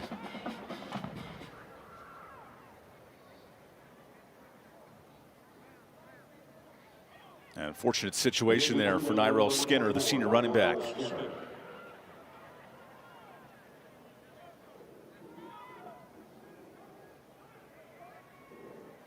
Now takes his helmet off, and the athletic training staff helping him out.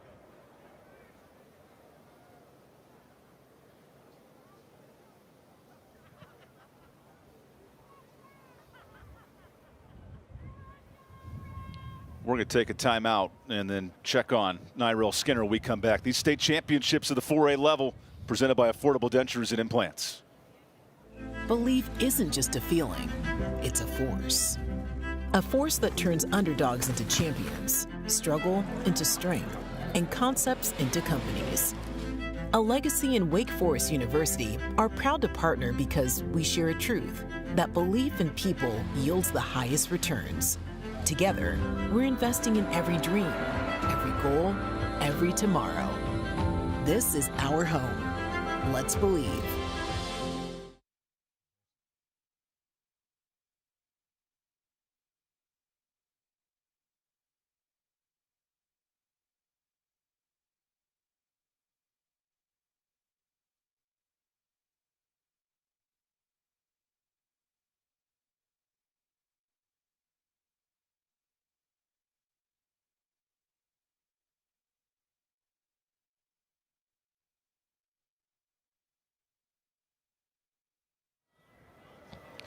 Welcome back to Hickory, North Carolina. Good to see Nyrell Skinner get back on his feet. This was just a moment ago while we were in commercial, but Skinner getting helped out by Coach Coleman and his staff. Remember, Ben Kessinger, one of their star senior offensive weapons, out for the year with a torn ACL. So you don't want to see injuries pile up too much this time of year, but a chance for some new pieces to step up here for Brevard. We'll check on Skinner as the game continues. And Christian Conley back to work after the first down. Connolly goes to Thompson Wynn. Great reception. He turns that into a quick 10 yards. That's a nice route there by Thompson Wynn, working back to the football based on the angle at which the ball is thrown, and then turns up the field. Gets right near the sticks. I think they're going to mark him about a yard short. But that was a very nice throw and catch there for this offense. But these last two drives have been a systematic offense for Brevard, and you wish some of that came in the second quarter. Good to see the Blue Devils find their rhythm here in the state championships. Yeah, this game might look a lot different had they been able to do a little bit more of this in that first half. Double reverse. It gives some space to the running back, and that's enough for the first down. Kai Agupon converts it, but this Reidsville eye discipline, they didn't get fooled on that play. Cadence Pruitt did exactly what he was supposed to do. He held his ground, held his water, didn't start running and chasing, and made this play. Watch 18 at the bottom of your screen. He keeps everything inside of him right there and makes the play. That's great execution. That's why we're going to see, and that man right there, Cadence Pruitt, you'll hear that young man's name a ton over the next year or so when it comes to college coaches knocking on the door at Reidsville High School to talk to that young man about his future.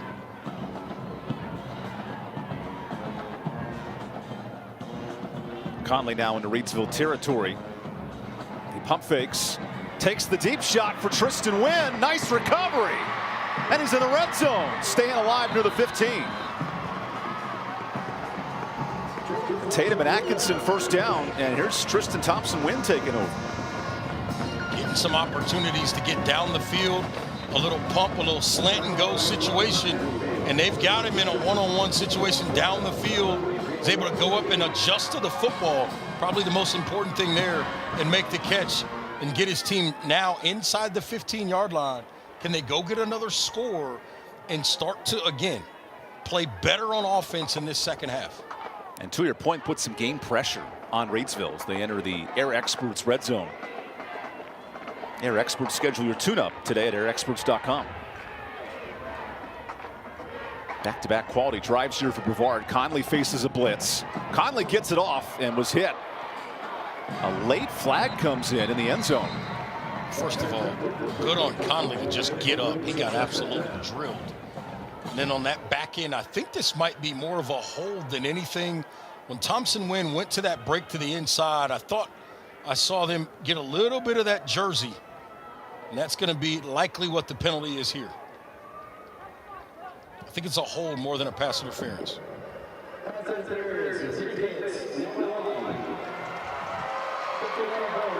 So the pass interference is a 15-yard, where the holding's a 10-yard penalty. So a little extra room to work for Brevard. Well, right. It ended up being a half the distance kind of deal. But I thought, let's see if we can see it here. He's working up the field right here. See, there's the jersey pull. See, they call it pass interference. Obviously, the ball's in the air. But that's more of a hold to me than it was anything else. There's a whistle, but does that end the quarter first? No, the false start will end the quarter. So we'll take this final timeout and head to the fourth quarter of the 4A state championship game. Reidsville in total control. Brevard showing some life, though, late. And these final 12 minutes presented by Affordable Dentures and Implants. Stick with us here for the 4A state title.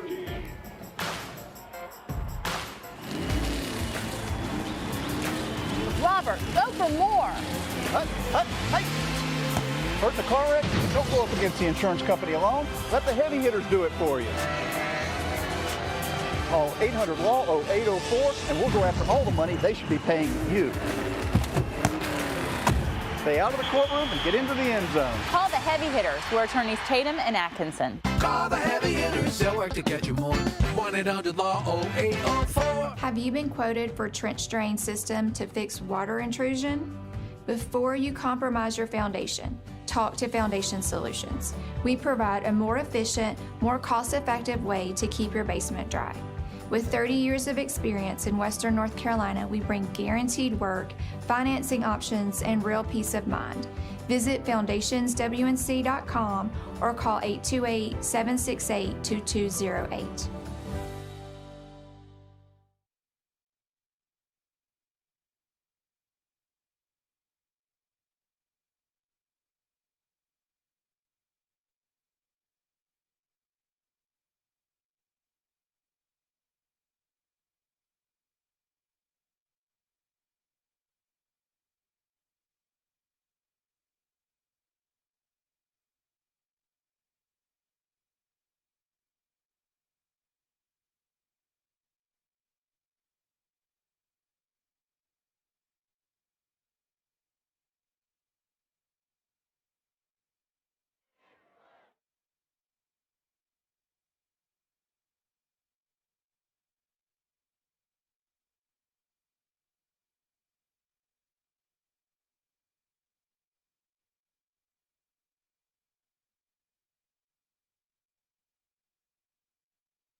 Welcome back to the start of the fourth quarter. North Carolina High School Athletic Association Championships presented by Affordable Dentures and Implants.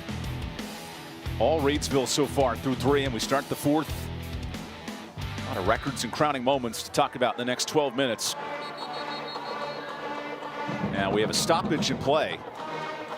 Keep in mind, with this score differential, it is a running clock. And Reidsville clarifying, does that clock start on the whistle on the first play? When does the clock get moving? Now we're all on the same page. Well, and I think also you add on, because of the penalty, it's first down, but it's like 1st and 8. That's the spot for Conley. Christian is sacked in the backfield. Good play by Josiah Samalu with the sack. Yeah, just too much speed off the edge that time, and they collapse that pocket. Not only from the edge, right? Off the backside, they make him step up, but then they get the push in the middle, and there's just nowhere for Conley to go. Great job by this defensive front 7, collapsing that pocket.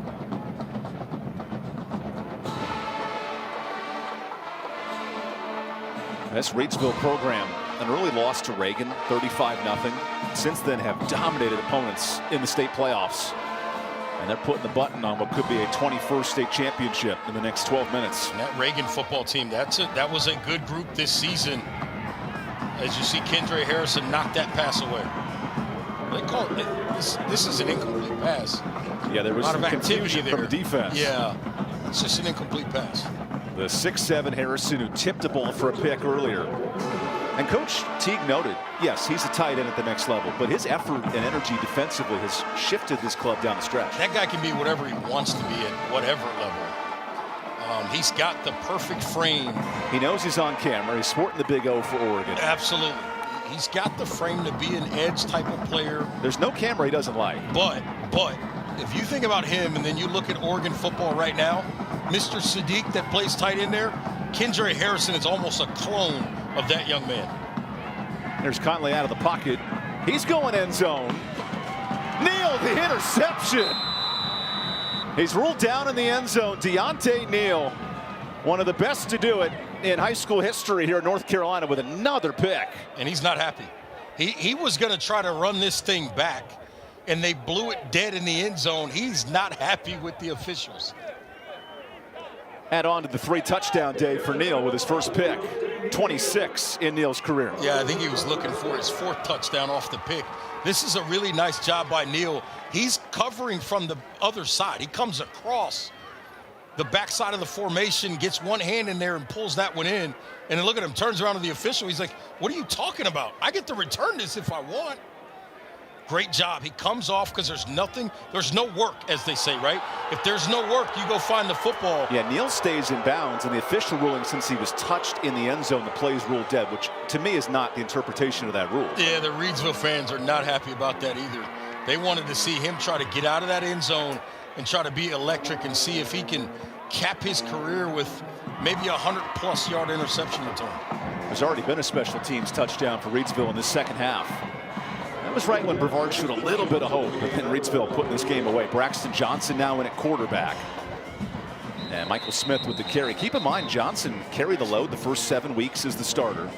And this Reidsville staff, so complimentary of Johnson, who will most likely be the starter next year. He's got a chance to build on this performance today. Yeah, between Braxton Johnson, in his career, what it can be, right? He's going to just continue to grow and improve, and now to get these valuable snaps. Every snap is an opportunity to get better, and he's getting them right here. Johnson and Broadway splitting the duties this year. And then Deontay Neal says, I'll take that. But there was a little bit of movement before the snap. Tell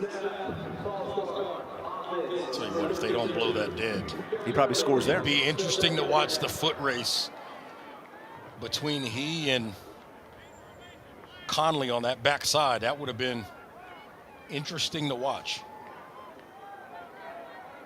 As the clock winds down towards 8 minutes because of the margin here.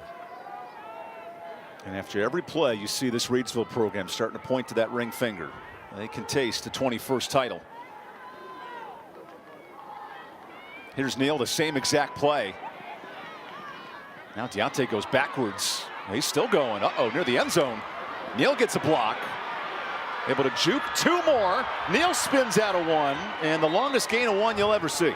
I'm going to tell you something, Evan. If that guy had made that last tackle right there, if he makes that guy miss, he's up the sideline, and I'm just listening to you lose it for the next 7 seconds, because this would have been one of the more electric runs we have ever seen in high school football. Yeah, that's Reggie Bush, Fresno State-esque from the early 2000s. No. Let's go back further. Reggie Bush, Helix High School out of San Diego. Reggie was absolutely unbelievable at Helix High School. That is a great reference. And we're seeing that renaissance here in North Carolina, one of the best to do it in the state. Deontay Neal continues to cook. And now Michael Smith in the run game gets tripped up. 4th down coming.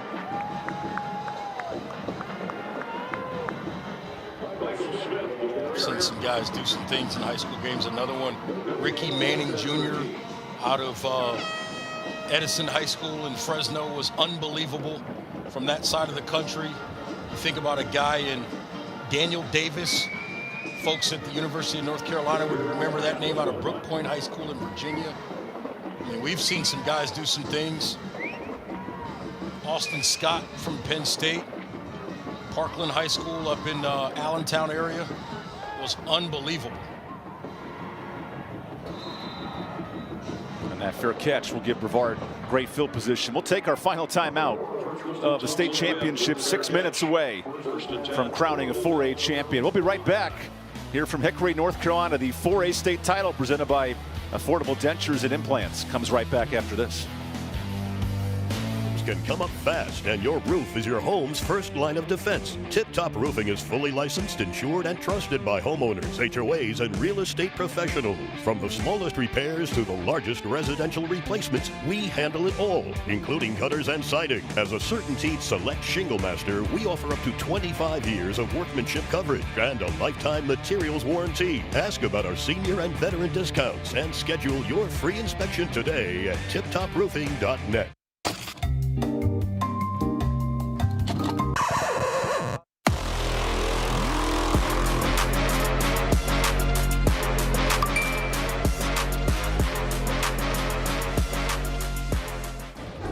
Tonight's high-end zone views of the game are compliments of Cook Rentals. Now in 5 locations across North Carolina. Cook Rentals, renting the smart way to get things done.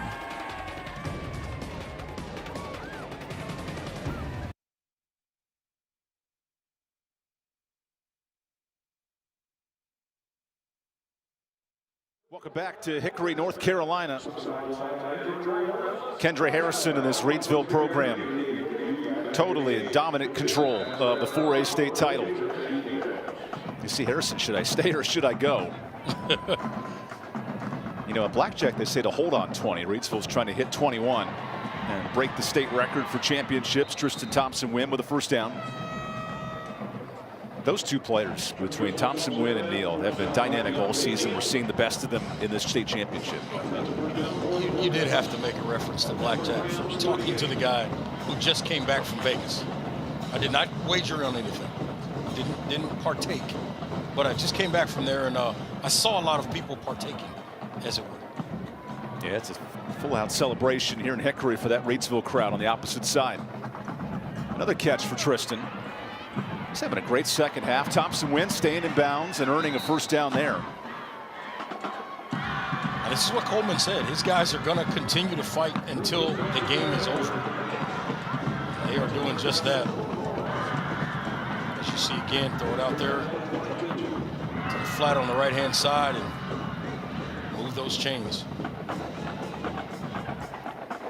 And it's fun to see 0-1 in their final games together, spending almost every play next to each other. Yeah, they're enjoying it. They're soaking up the moment. They were the ringleaders in bringing the energy pregame as well. And now you see a timeout for Reidsville. I think this is about letting some of these guys enjoy it and then getting some other guys involved in this game to close it out. As you see, Kendra Harrison. Harrison, who transferred back to Reidsville. He wanted to stay in his hometown and win a state title. Got one as a sophomore. Now he's 4 minutes from completing his career with a state championship. Look at him spending time with the photographers. This kid. He's not camera shy. That's he for sure. is not. And there's going to be plenty of them that find him out there in Eugene over the next 3 or 4 or 5 years, however many he chooses. Chance to sub out his senior class that has really been a mainstay for Coach Eric Teague, taking over for his dad, Jimmy. We noted the whole story. But now for Reidsville, after a disappointing second-round exit last year, a real coronation for Neal and Harrison right there. Those two legends in Reidsville. What a way to finish it for Neal and Harrison, right? You know, Harrison's got a couple of touchdowns, a couple of two-point conversion plays. And Neal's been all over the place, making plays, running it, and catching it. Reidsville to sprint a man off the field here before the play. And another reception outside. Well, if you're this Brevard team, it's going to come up short, but to go undefeated is nearly impossible this late in the year. And they've shown a sign of toughness that may not result in a final score, but a nice performance in the state title. Nice performance in the state championship. I'll tell you this, too. We already know what Tristan Thompson-Wynn is, number 4. But number 6, Ty Griffin, next year as a junior with that size as a wide receiver, they're going to have 2 guys that can really create problems on the outside. Conley in his final game feeds the tailback, Braylon Thompson. And we do have a quick injury update here from Hannah Brady. Yeah, I have a quick update. Nyrell Skinner is out for the remainder of this game. He came down hard on his left leg. He has a left ankle injury, has a boot on now, so he will not be returning to this game. And that's been the story for Brevard all season, is injuries just plaguing this team. But his teammates coming over to the injury tent, just continuing to encourage him. So just a really good sight to see here late in the game, Evan. Yeah, thanks, Hannah. We noted Ben Kessinger out for the year as well, a dynamic team leader Here's a tunnel screen to Thompson Wynn. Puts on the juke moves. Nice way to end his regular season. A touchdown for the junior wide receiver. The Tatum and Atkinson scored. Tristan Thompson Wynn, second touchdown of the half. And those students are having a blast here on state championship Saturday. Yeah, they are. Just a nice execution there. Little 3-on-2 kind of situation out there to the left. Throw it out there. Makes one guy miss who's trying to pursue and make a play and into the end zone. That extra point is no good, so keeps it a 30-point contest. Take another look, right? A little play action, pull that ball out, make a guy miss, and get in the end zone. Big time. Brevard still fighting, but down big to Reidsville.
Welcome back to the 4A State Championships presented by Affordable Dentures and Implants here in the heart of North Carolina in Hickory. First ever state title game here at Lenoir-Rhyne. And the offense is buzzing. 70 total points. Reidsville, though, just too much to stop in pursuit of their 21st state title. And now the Rams get the football back to coronate this regular season championship year. And a kick return possible for Jaden Stone.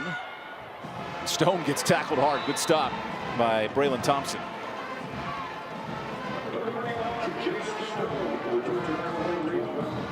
Eric Teague and this Reidsville staff, they've been impressive all year, all season, and their star, Deontay Neal, shined bright today. Yeah, he really, really did. Deontay Neal's absolutely electric in so many ways in this ball game.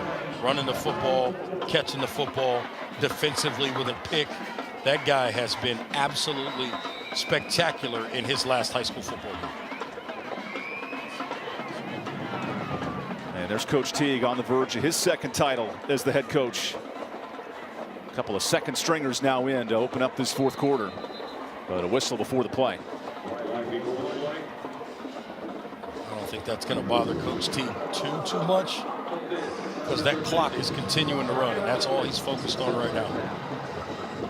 10 straight wins for this Reidsville program. They started 1-2, battled Northern Guilford and Reagan, two quality programs in the Triad. But since then, this Reidsville club, all gas, no brakes.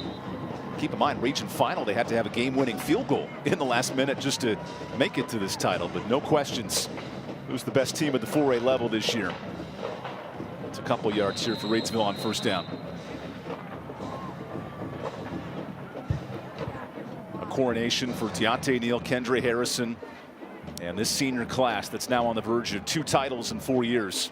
How about Tyson Broadway at the quarterback position, a guy who wasn't even a part of this program at the beginning of the season, comes over, takes over the starting quarterback job down the stretch, and it's ring season for the Rams. Oh, there's the coronation for Coach Teague. Oh, man, that's cold. It's already chilly in Hickory, but that Gatorade bath, you'll take it. A winning performance for the third-year head coach with his dad standing like 5 feet from him as well. That makes it special. His dad's laughing at him because his dad's like, yeah, I'm still kind of warm. You're real cold. Hope he brought extra clothes, because it's got to be uncomfortable right now.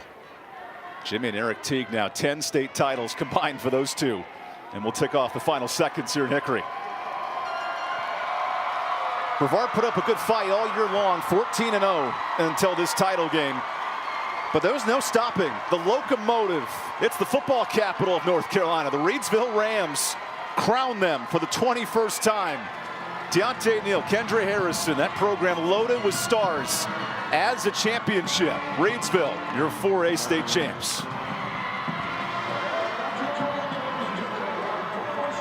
Truly a spectacular performance from the word go in this football game. 2 snaps in, they had 6 points on the board, and you just knew there was a chance that they could do something special, and they get it done. This offense was clicking on all cylinders today for Eric Teague's unit, his 3rd here, 2 titles. And how about these Reidsville Rams, the most impressive performance of state championship weekend so far. And Reggie, let's talk about some of the big scores for our play of the game. I mean, there were so many to choose from. A Legacy Federal Credit Union, and Deontay Neal took over this game. Yeah, Deontay Neal was absolutely unbelievable right here. Takes that run off the left side, and look at his speed. Just runs away from absolutely everybody. We saw him earlier in the game as well. Take a screen pass and make a huge play out of it. This guy was all over the place, making plays left and right. We talked about him offensively. Also had an interception on the defensive side, catching the ball, rushing the football. Deontay Neal showing why he's absolutely special. I'd love to see him play football in college, but he's going to UNCG to play basketball. How about Hannah Brady with the winning coaching staff? Well, Coach, your team put on a clinic today. What are you most pleased in their ability to close this one out? It was a full team effort. I mean, we got some guys who have had outstanding careers, Hall of Fame type careers. Deontay, Kendra, this senior group, the work they put in over the last 4 years, I'm just so proud of them and the job they've done all offseason, from the upset loss last year in the 2nd round all the way to this moment. They've been pushing us to get us back here, and then they went out and performed today. Deontay Neal and Kendra Harrison making history today, winning 2 state championships in both basketball and football. Talk to me about them, their impact on this program, as well as the other seniors. Yeah, there's been 2 Hall of Fame guys. I probably won't coach another guy like them. I hope I get a chance to, but the odds of that are pretty slim. Those are 2 pretty special players, and everything that they do, they're winners. They could go play baseball, tennis, bowling, whatever it is. They're going to compete, and they're going to try to go win, and I'm glad they're on my team. Well, Coach, after falling short last year, losing in the 2nd round, you come back, you win your 2nd state championship. What does this mean to you in this program? It's big for me. Like I said, it's been a dream. I blew out the candles too as a 5-year-old all the way to this point. It was big for me and my family just to continue the tradition of excellence that my dad set back in the 90s to now. And I got to experience a little bit as a player and assistant coach, but then now to do it as a head coach for the 2nd time is big. It means a lot to me. Credit to my coaches and staff who do a great job over the season. We'll enjoy this one. Congratulations, Coach. Thank you. Evan. Thank you, Hannah. We'll be right back with a trophy presentation, the Reidsville Rams and the Brevard Blue Devils. When we come right back, time to hand out some trophies and celebrate these state champions here in 4A of North Carolina.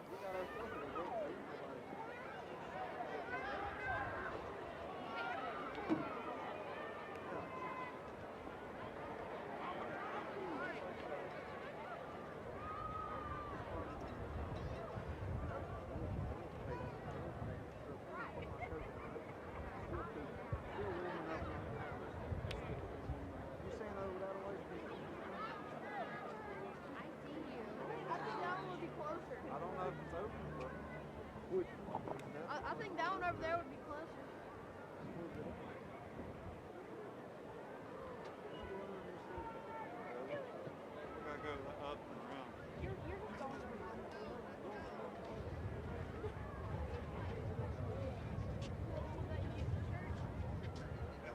Ladies and gentlemen, we direct your attention to the awards presentation. Presenting the awards for this game will be NCHSAA Vice President Mark Garrett and NCHSAA Commissioner Q. Tucker.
switch point on recommendation.